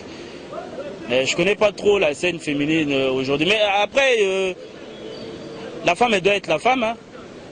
Moi, je me souviens quand, c'est une scène du film de Notorious Big, quand Lil Kim arrive pour lui dire non, je vais, le gars a vu l'habillement de Lil Kim, il s'est dit non, mais là tu fais trop garçon, tu es trop hardcore, sois féminine, moi je veux que tu sois la Marilyn Monroe du hip-hop. Donc c'était pour lui dire, sois une femme. Un homme, c'est un homme, il revendique sa virilité, mais une femme aussi doit revendiquer sa féminité. Tu vois. Oh, dans le milieu hip-hop, c'est un peu difficile. Je dirais Lady Do, j'ai bien aimé. Dommage qu'elle a arrêté trop tôt. Mais le problème, c'est que le rap et les femmes ici, ça dépend du regard qu'on pose sur elles. Donc forcément, ça limite un peu la créativité, parce qu'il y en a beaucoup qui refusent d'aller jusqu'au bout de ce qu'elles peuvent faire à cause du regard qu'on pose sur elles, parce qu'elles se disent que dans cette société où je suis appelée à devenir maman, à devenir une femme, et ainsi de suite, ça fait... Mais j'ai bien aimé l'audace de Lady Do. Sonia Blade, elle est... Oui, je lui vais le reconnaître parce que c'était la première, semble-t-il. Ok, et que visiblement elle fait partie aussi du mouvement des pionniers. Mais je dis sur les dix, j'ai pas vu Sonia Blade, moi je l'ai, pour moi, et d'ailleurs j'en discutais avec son manager la dernière fois et même avec elle-même, je ne l'ai jamais vue authentique hip-hop. Je l'ai vue dans plusieurs styles musicaux. Je l'ai vue dans l'afrobeat, je la vois dans comment ça s'appelle, on va dire du type un peu plus doux. Je la vois aujourd'hui dans du rap. Voilà quoi. Je peux pas dire j'ai vu Sonia Blade rapper, je l'ai pas vu. Elle a fait probablement avant, mais depuis que moi je la connais, elle fait plus de rap. Il y en a eu, hein. Il y en a eu des filles qui rappaient. Il y en a eu. Il y a eu Socrate. Ouais. Elle avait tout pour elle. Belle, bonne rappeuse, mignonne et tout. La meuf, quand elle montait sur scène avec sa torpette, on dirait MC Light, elle déchirait. Grave. Il y a eu Sonia Blade, qui est toujours dans le game. Okay, avec son... Moi, Bookie, bon, moi, je parle de Sonia Blade, la rappeuse que j'ai connue, que je connais. D'accord, parce que Bookie, elle fait de la variette aujourd'hui, elle fait dans la tendance pour essayer de toucher un maximum de personnes. Bon, on va pas lui reprocher ça, parce qu'aujourd'hui, il faut qu'elle gagne sa vie, faut qu'elle vive de son art. Il y a eu qui? Il y a eu Tambo Larage. Il y a eu des filles comme Tambo Larage. La meuf, elle avait un flow hardcore de chez les malades. Un flow de dingue. Il y en a eu quand même des meufs, mais c'est les trois là qui me reviennent vraiment à l'esprit. Il y a beaucoup de filles qui rappent, mais dans la réalisation, je viens de me rendre compte qu'il n'y a même pas une fille qui réalise. Il n'y a pas de filles qui réalisent parce que peut-être que ça ne les intéresse pas, ou encore peut-être parce qu'on ne les a pas encore découverts. Peut-être que quand on va découvrir une fille qui fait de la réalisation, à ce moment-là, on n'en sait rien. Il y en a peut-être une qui est cachée dans sa chambre, là, en train d'essayer de développer des nouvelles techniques. Ok, il y a des beatmakers aujourd'hui, non? Pas ici, mais aux États-Unis, par exemple, il y en a. Il y a des danseuses de hip-hop aujourd'hui. Ok. Allez,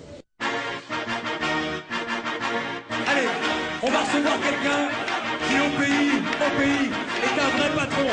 Moi je l'appelle l'activiste. Et vous comprendrez pourquoi tout à l'heure. Et Biz Ice est avec nous.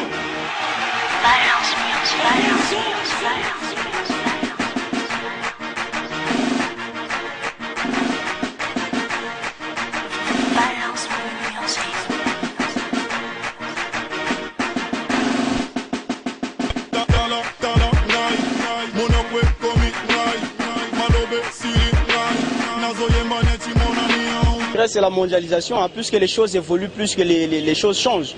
Donc hier on tournait des clips avec des caméscopes, tu vois, tu as un appareil numérique et tout, tu signes quand même un clip. Mais aujourd'hui tu vois par rapport à la mondialisation les choses évoluent et voilà il y a du HD aujourd'hui, il y a pas mal de trucs qui se font. Donc voilà le travail il avance vraiment. Le fait qu'on regarde nous aussi on prend goût, on voit un tel a fait un clip lourd, l'image est vraiment nickel tout ça, mais pourquoi pas si tu as les moyens faire comme lui ou bien faire plus que ça. Donc voilà c'est comme une lutte en fait. Donc on se bat, voilà, on travaille, on essaie de regarder un peu ce que les autres font pour trouver aussi l'inspiration et tout. Bon, avec nos idées, on mélange et ça donne un truc de ouf aussi. En ce moment, les réalisateurs, il y en a plein, il faut le reconnaître. Il y a des jeunes réalisateurs qui naissent du jour au jour, c'est déjà un truc à féliciter. Mais s'il faut dire qu'il y a des gens qui font leur taf, qui sont remarqués même au niveau de l'étranger, ils sont nombreux. Donc je cite Kaidano, JSP, mon vieux que je salue. Il y a Dan Scott, il y a Arnie Pixel qui s'impose. Il y a pas mal de réalisateurs, il y a Chris Doty. Voilà, ils sont nombreux. Ça a évolué aussi au niveau de la vidéo. Pourquoi? Parce que la vidéo, jusque-là, faut quand même avouer qu'il y a beaucoup de gars qui sont des autodidactes, donc qui n'avaient pas accès au logiciel facilement, qui ceci, cela et ainsi de suite.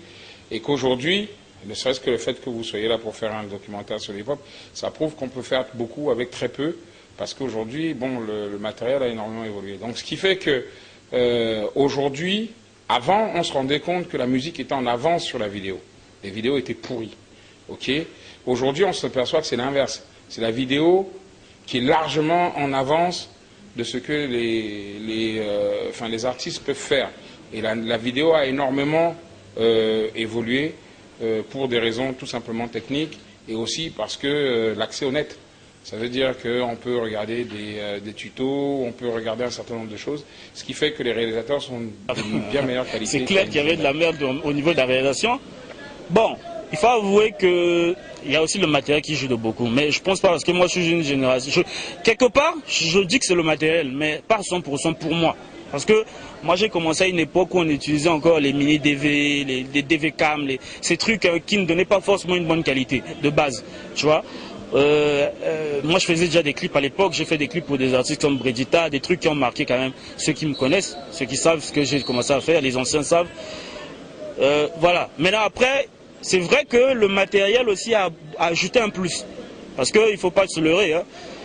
Tu as beau avoir un cerveau, si tu utilises un matériel qui est pourri, tout comme tu peux avoir un bon matériel, mais si tu n'as pas le cerveau, tu fous rien aussi. Donc ça a beaucoup évolué grâce au matériel, mais grâce aussi à Internet, parce qu'on a une facilité d'avoir de l'information, de se former soi-même aujourd'hui. Les artistes deviennent de plus en plus nuls, les réalisateurs deviennent de plus en plus bons. Tu vois? Parce que j'ai comme l'impression que c'est les réalisateurs qui se donnent plus à fond dans ce qu'ils font. Les artistes, ils font peut-être pour la fesse, pour niquer des meufs. Ou je sais pas c'est quoi leur objectif. Tu vois? Nous, on est des hommes de l'ombre, donc on a plus de temps, on a un temps de réflexion qui est beaucoup plus large que des artistes. Tu vois? Aujourd'hui, les artistes sont obligés de sortir des trucs vite. Parce que si un artiste, quand il fait un mois sans sortir un truc, c'est chaud pour lui. Tu vois? Or, nous, on a le temps de réfléchir, on a le temps d'aller sur le net, on vérifie, on regarde d'autres clips. On est tout le temps en train de se former. Tu vois? Or, l'artiste, une fois qu'il a fait un hit, il a fait un deuxième hit, un troisième hit, il est au top, lourd, il ne fait plus rien, il n'apprend plus rien.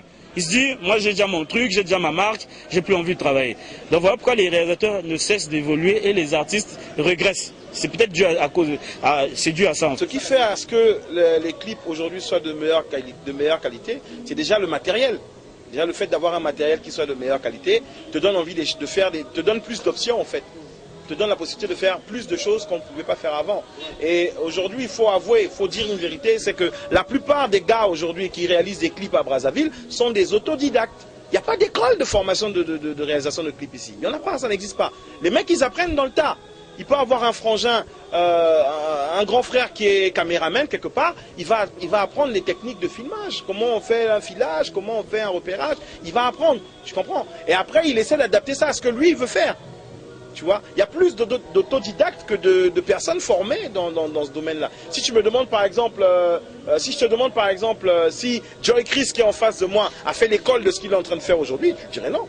Le gars c'est un autodidacte, ok? Et le fait qu'il y ait aussi eu l'arrivée d'Internet, qui a permis aux gens de voir ce qui se faisait ailleurs, parce qu'avant on était un peu blasé par ce qui passait à la télé, d'accord? Les gars ont eu le mindset qui s'est ouvert. Ils sont allés chercher des tutos, voir comment les autres faisaient, ils ont appris de nouvelles techniques et ils ont eu envie de développer. La preuve, c'est que quand tu regardes les clips des années 2000 et les clips d'aujourd'hui, c'est le jour et la nuit. C'est le jour et la nuit. Et les techniques même pour monter, ainsi de suite, ont évolué. Il y a des logiciels qui sont sortis, il y a beaucoup de choses. Il y avait des logiciels qui sortaient avant que pour avoir, il fallait avoir la maille. Tu n'as pas la maille, tu peux avoir le logiciel. Et aujourd'hui, on ne fait plus comme avant où on coupait la bande pour faire le clip. Moi j'ai un vieux qui m'a expliqué, même mon boss m'a expliqué, on coupait la bande. Tu mettais la bande dans une espèce d'appareil où tu regardais les images, tu coupais au ciseau pour me faire ton montage. Et tu collais, et ça te donnait le clip. Il n'y a plus ça aujourd'hui. Aujourd'hui tu envoies tout sur l'ordinateur, tu commences à couper de manière virtuelle et tu montes ton truc. Tu peux même étalonner. Tu peux même changer la teinte, éclairer à des endroits. Tu ne pouvais pas faire ça avant. Tu ne pouvais pas faire ça avant. Quand tu avais mal filmé ton image, l'image allait être naze. Et c'est pour ça que tu avais des clips nazes à l'époque. Parce que les gars, quand ils disaient au gars, bon viens, moi je vais te filmer vers 16h, le gars arrive à 18h, l'image est sombre, elle va rester sombre. Ça va sortir comme ça.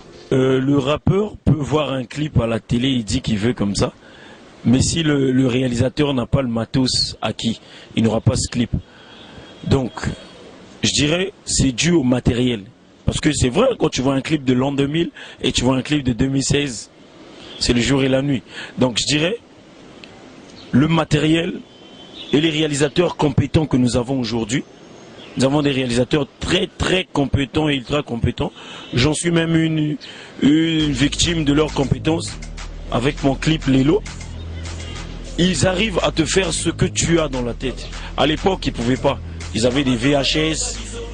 Ils avaient des caméras avec cassettes. À l'époque, ils ne pouvaient pas. Mais aujourd'hui, je suis fier de ces réalisateurs. Dan Scott, avec SM All Star, Big Close, Smile Pix, Jess Kaidano.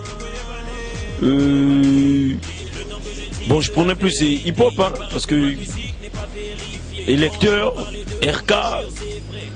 Non, il y en a plein qu'aujourd'hui, il y a le Bossaris Conception. Ah, au fait, il y a surtout lui qui a commencé avant et aujourd'hui te donne une qualité. Tu sens qu'il a évolué. Actuellement, la créativité, non. L'équipement, oui. C'est-à-dire, les gens ont l'accès facile à une caméra. Donc c'est un peu ça, et qui quelque part a deux sens. D'un côté, ça aide à ceux qui ont de la créativité de s'exprimer. D'un autre, ça aide les aventuriers à tuer le business. Hein? Parce qu'aujourd'hui, il y a maintenant une pléiade de réalisateurs qui ne sont pas réalisateurs. En fait. Donc, il y a une pléiade des gens qui se disent réalisateurs, comme il y a la facilité d'avoir l'outil, mais les résultats sont catastrophiques. Catastrophiques. Aujourd'hui, il y a une centaine de réalisateurs, mais à peine une poignée qui se distingue. Une poignée seulement. Donc, et quand tu suis nos médias, on sent une pauvreté artistique dans la réalisation des clips. En général, hein, il y a toujours les cas particuliers, il y a ceux qui font bien, mais en général, il y a une pauvreté. La preuve, nous avons une chaîne que tout le monde sait qui balance des clips matin, midi, soir. Et moi, personnellement, ça ne me donne même pas envie de suivre la chaîne parce que sur 100% des clips qui passent dessus, 90% sont nuls. C'est pas parce que tu as un drone, tu as une cam, tu as une lampe, c'est pas à cause de ça. C'est pas ça qui fait le clip. Ce n'est pas ça. Et il y a aussi ce problème de... Pourquoi il n'y a pas de créativité? Les gens copient. Donc, si les Nigériens font un style de clip, on copie. Là, actuellement, il y a... j'ai vu un clip séquence où il n'y a qu'un seul plan de caméra. Je crois que c'est un Sénégalais, là. On copie maintenant ici. Non.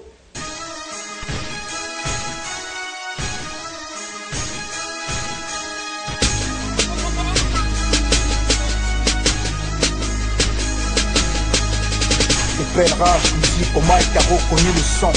Le flow est corrosif, fais gaffe si t'es convalescent. Arrête de faire la courbette, fais plutôt les sons. J'suis dans les cours, mec, comme Courtenay, j'fais pas l'intéressant. Moi, n'avocat, soldier boy, j'fais... On va pas se plaindre, hein. On va pas se plaindre. Mais après, ça dépend du secteur dans lequel tu évolues. Parce que moi, je fais pas que des clips. Tu vois. Si on reste dans le domaine du clip, je dirais que c'est un peu chaud. Parce que tous les artistes, il faut avouer, l'industrie ne fonctionne pas, n'existe pas. Tu vois, un artiste, il va pas te donner 1 million pour faire un clip. Et pour avoir quoi avec l'investissement qu'il fait là? Tu vois, il va pas investir 1 million dans un clip parce qu'il sait quelque part que il ne va rien gagner avec ça. Tout ce qu'il va gagner, c'est le buzz, comme on aime dire. Ah, le buzz, on va le voir, il est mignon dans le clip, il est entouré de belles meufs. C'est bien. Mais il gagne rien. Tu vois, il gagne absolument rien. Du coup, on essaie un peu d'être, modéré, on essaie un peu de comprendre les artistes. Après, il y a un autre secteur dans l'audiovisuel qui paye le plus, c'est la publicité, c'est tout ça. Donc, on se dit, on a plusieurs branches. Là, on mange bien, c'est là-bas. Et puis là, on peut, parce qu'on aime ce mouvement, parce qu'on a fait partie du mouvement, on essaie de donner ce qu'on peut donner. Les réalisateurs, c'est vrai qu'aujourd'hui, ça pilule, hein, les réalisateurs. C'est devenu comme des mouches, les réalisateurs, aujourd'hui. Ce que j'apprécie, je trouve qu'ils apportent quand même quelque chose. Je dirais, il y a Harris, qui est un ancien, qui a toujours... Boss Harris, lui, pour moi, c'est pas un modèle, mais c'est quelqu'un que j'ai toujours respecté. C'est quelqu'un qui, justement, m'a donné le déclic. Quand j'ai vu ses réalisations, la première fois j'ai vu, il avait fait un clip pour Foxy à l'époque. Quand j'ai regardé, j'ai dit non, sérieux, au Bled on peut faire ça, tu vois. J'ai trop de respect pour ce mec, c'est un gros taffeur, tu vois. Après aujourd'hui on le suit plus parce que peut-être que les choses ont changé, il est plus peut-être dans le milieu hip-hop, il est dans un autre truc, il fait ses trucs, il fait ses bails. Mais chapeau pour lui, respect pour lui. Il y a qui encore? Il y a Dan Scott, voilà, un pote aussi, on cause bien. Même si après les gens pensent qu'on est dans des guerres entre réalisateurs. Dan Scott il fait bien, il a apporté quelque chose, il a sa touche, il a son truc. Il y a encore qui? Il y a... Ah, ils sont nombreux. Après, il y a des noms. Il y a des noms qui m'échappent. Des noms qui m'échappent. Tu peux me rappeler?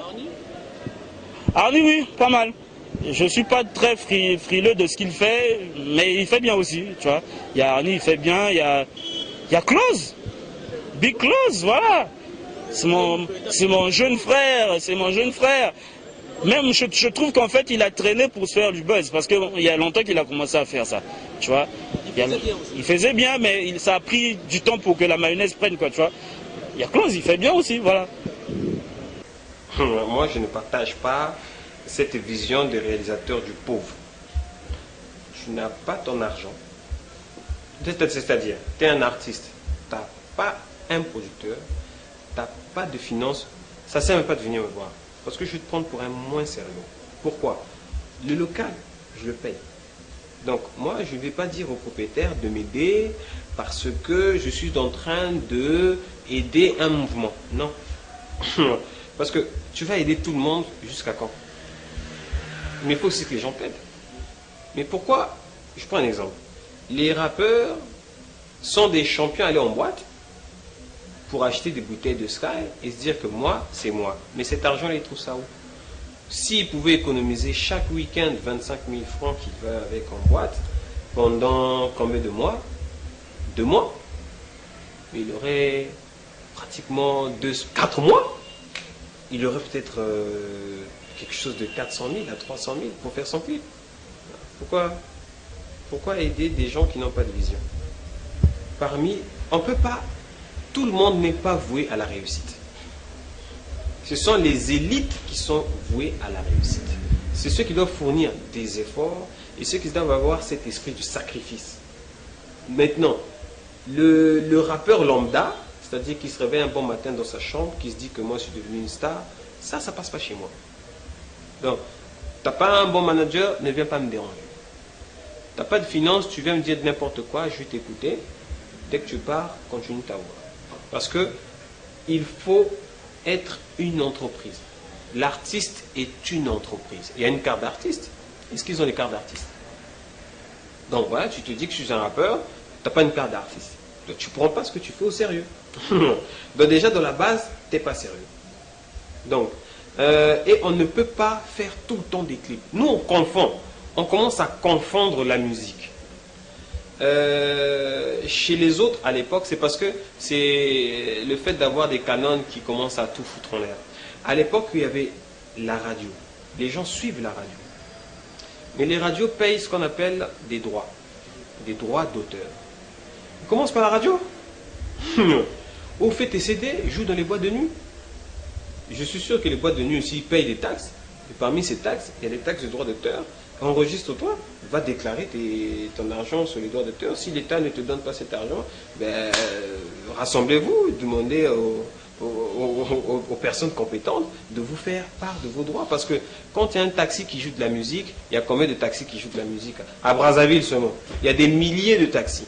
Mais sur ces milliers de taxis-là, si tu as 200 francs, c'est de l'argent. Donc, il ne faut pas que les gens embrouillent les autres. Pourquoi? Parce que si on fait du bénévolat, les gens vont tomber.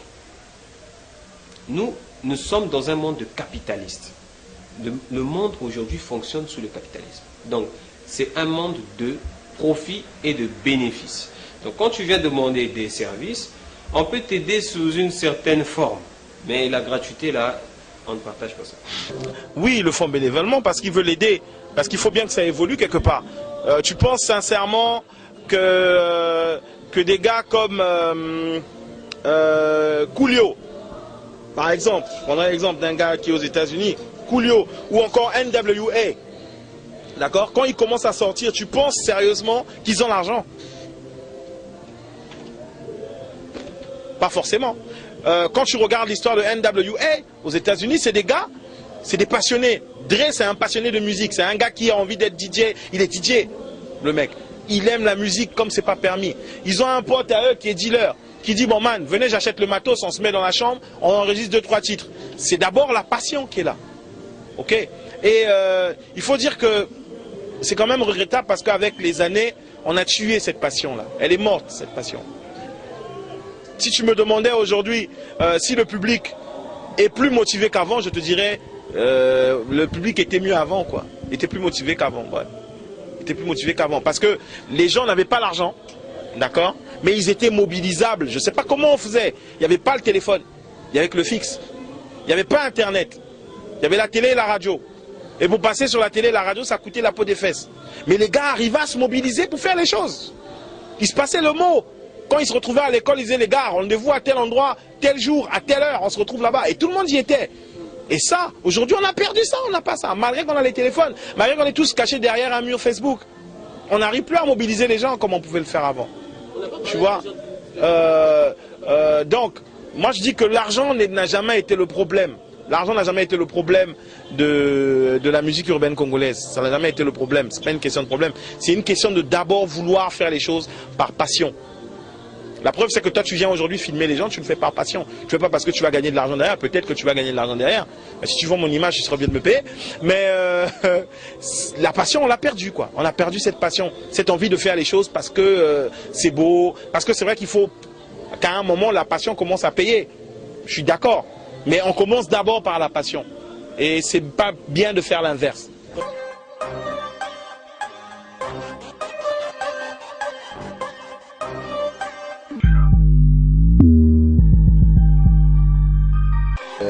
Je parie que quand tu demandes à certains te disent que c'est un truc très important qui manquait dans notre mouvement. On n'avait pas ça.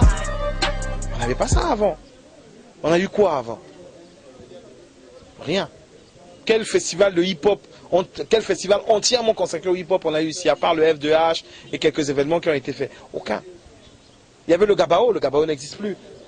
Ce Gabao là qui permettait à certains artistes congolais de sortir du pays, qui n'existe plus, parce que notre pays n'arrive pas à cotiser, comme font les autres, pour pouvoir continuer à faire vivre la chose. Il y a eu le Beat Street Award, on va dire le Beat Street Festival, parce que les awards, c'est une partie du Beat Street Festival.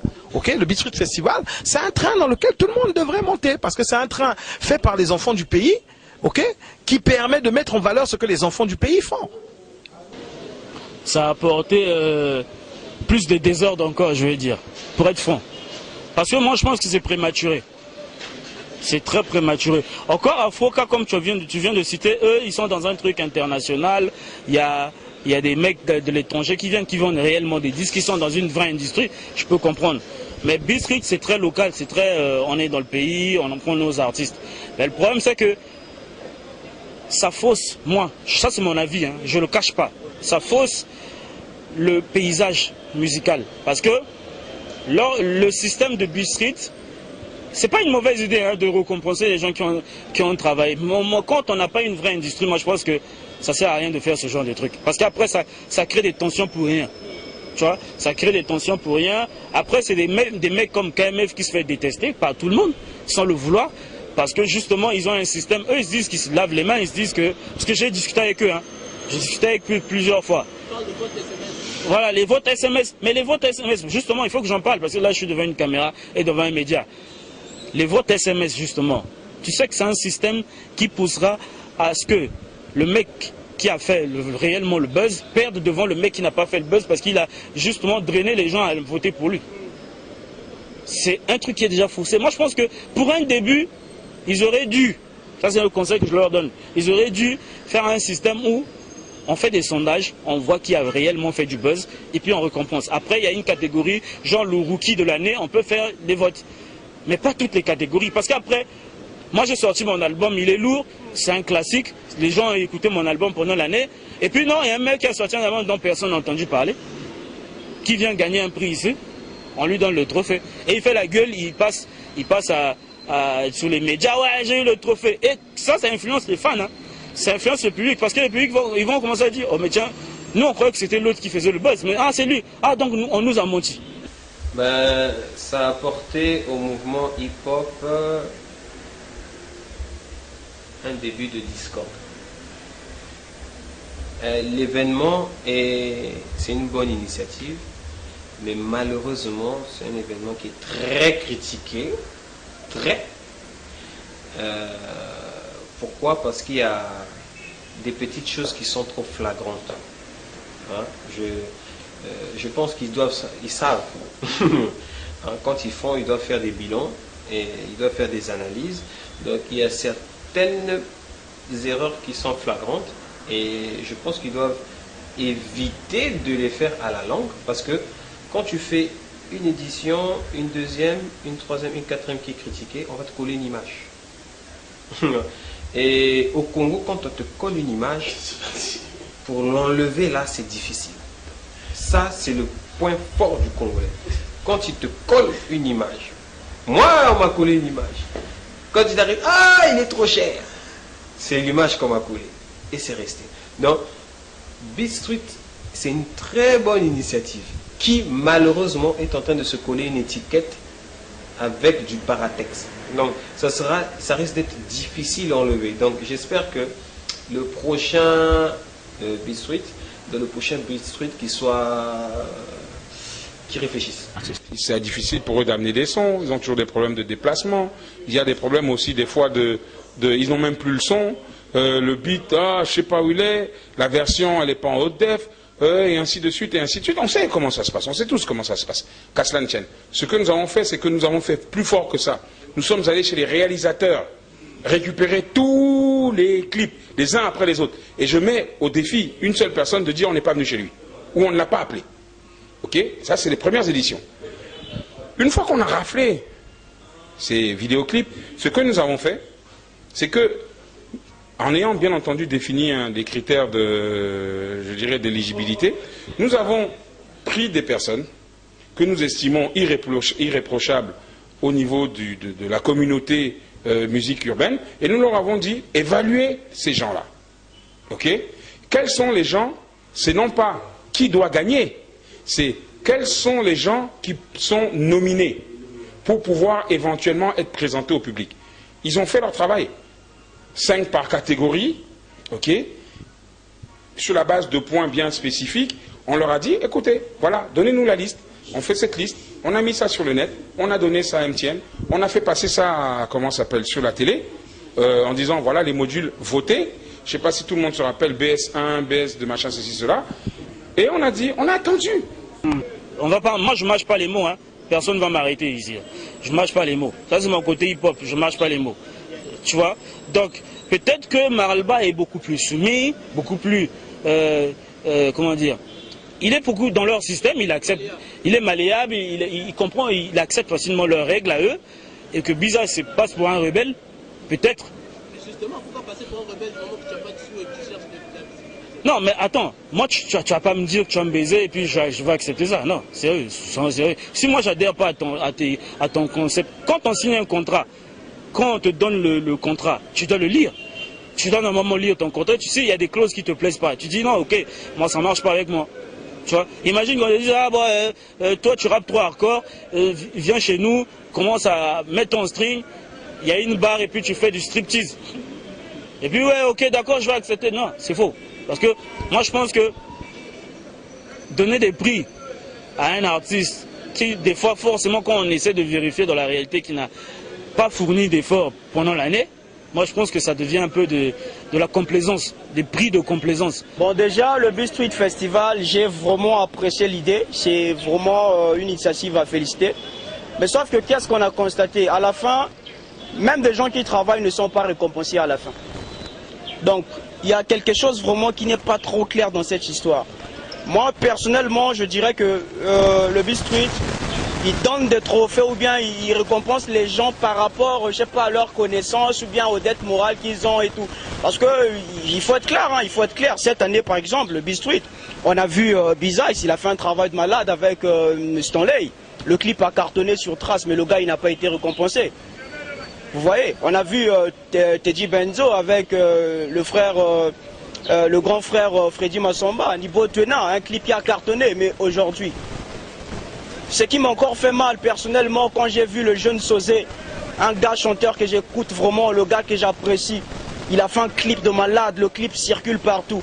Et arrivé au jour des awards et tout, le gars n'est pas récompensé. Vous allez expliquer ça comment? Parce que tu es bien avec moi, parce que tu es mon pote, je te donne un prix. Or, en faisant ça, moi je sais que partout on triche, hein, même en Europe.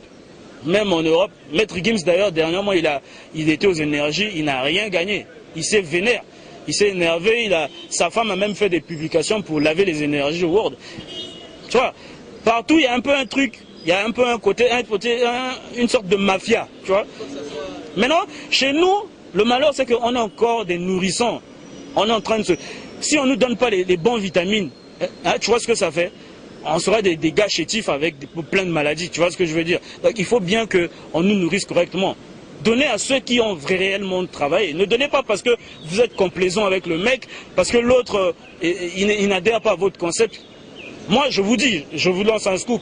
Biza et moi, on ne travaille plus ensemble. C'est vrai qu'on n'est pas en froid, on se voit. Moi, quand ça m'arrive de rapper encore, j'enregistre chez lui. Ou des fois chez Lou d'Afrique. Tu vois ce que je veux dire?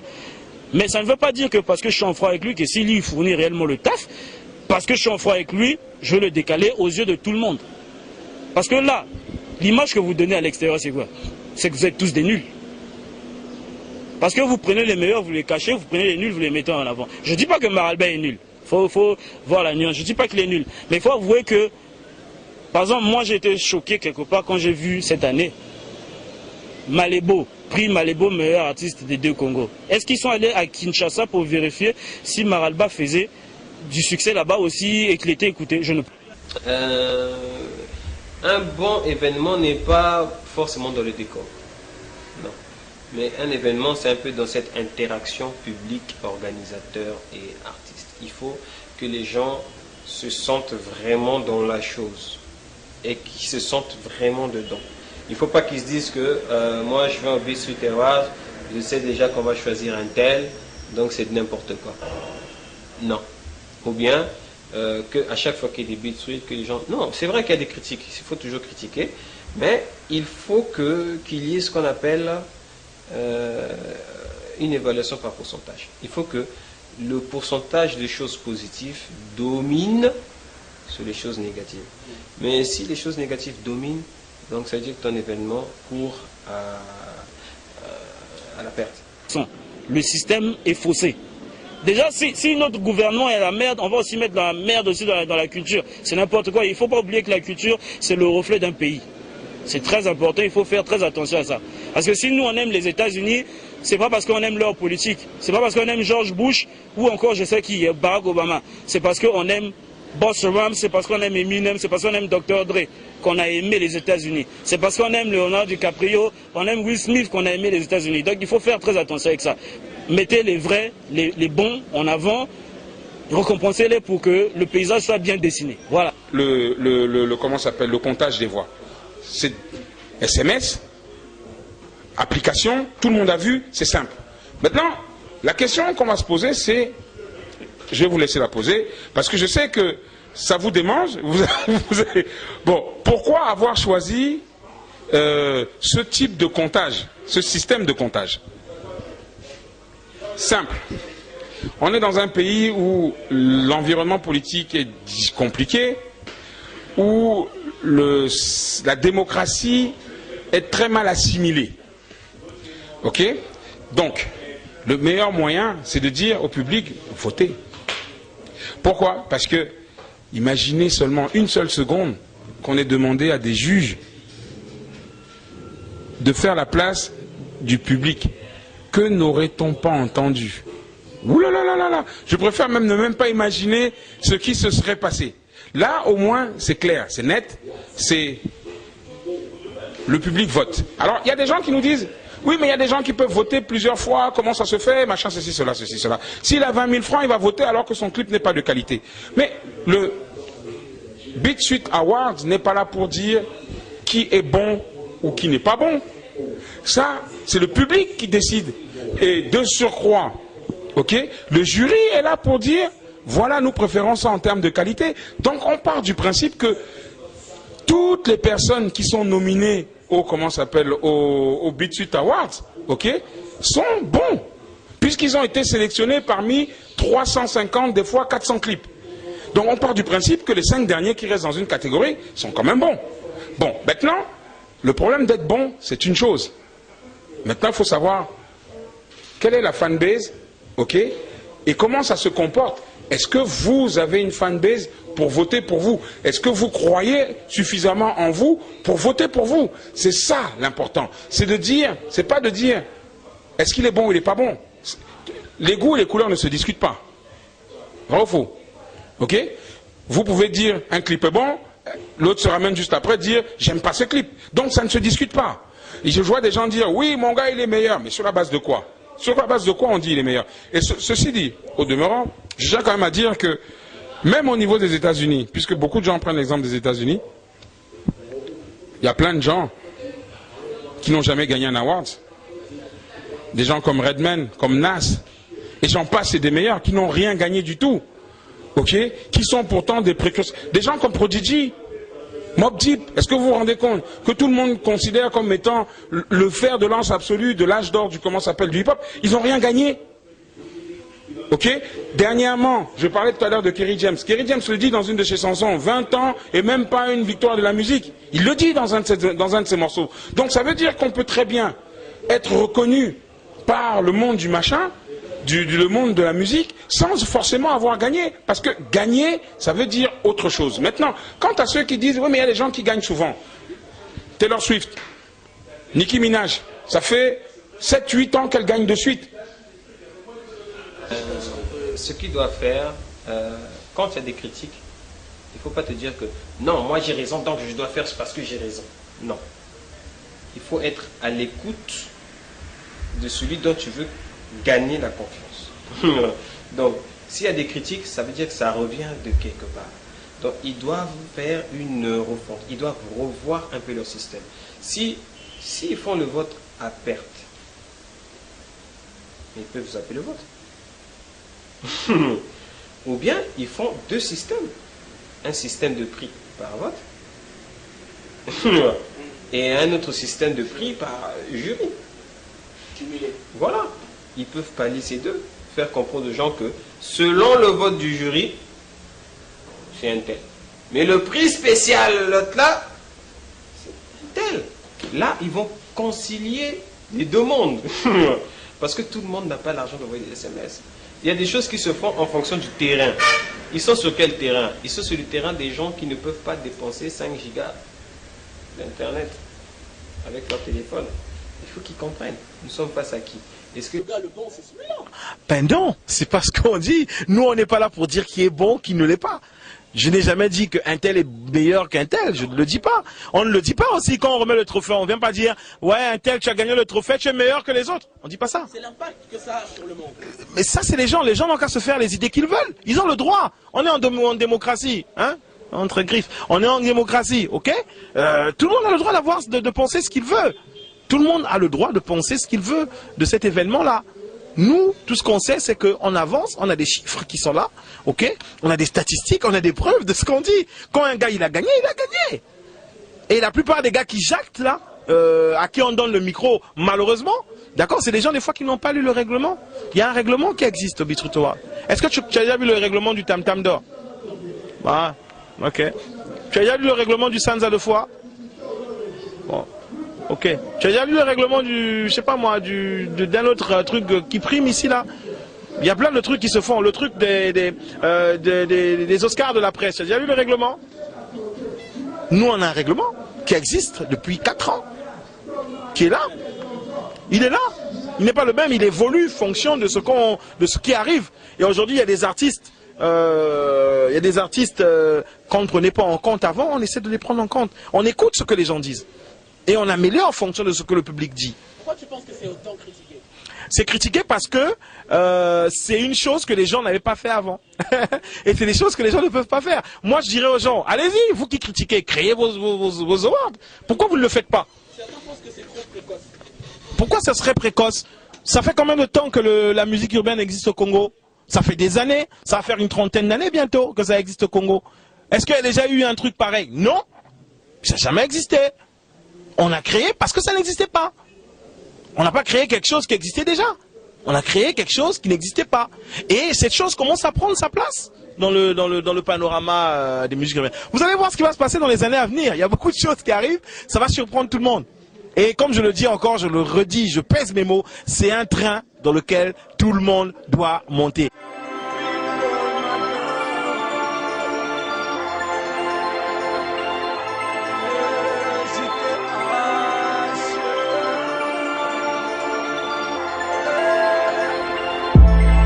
Enfin tout like, phénoménal à vloguer sans les anciens.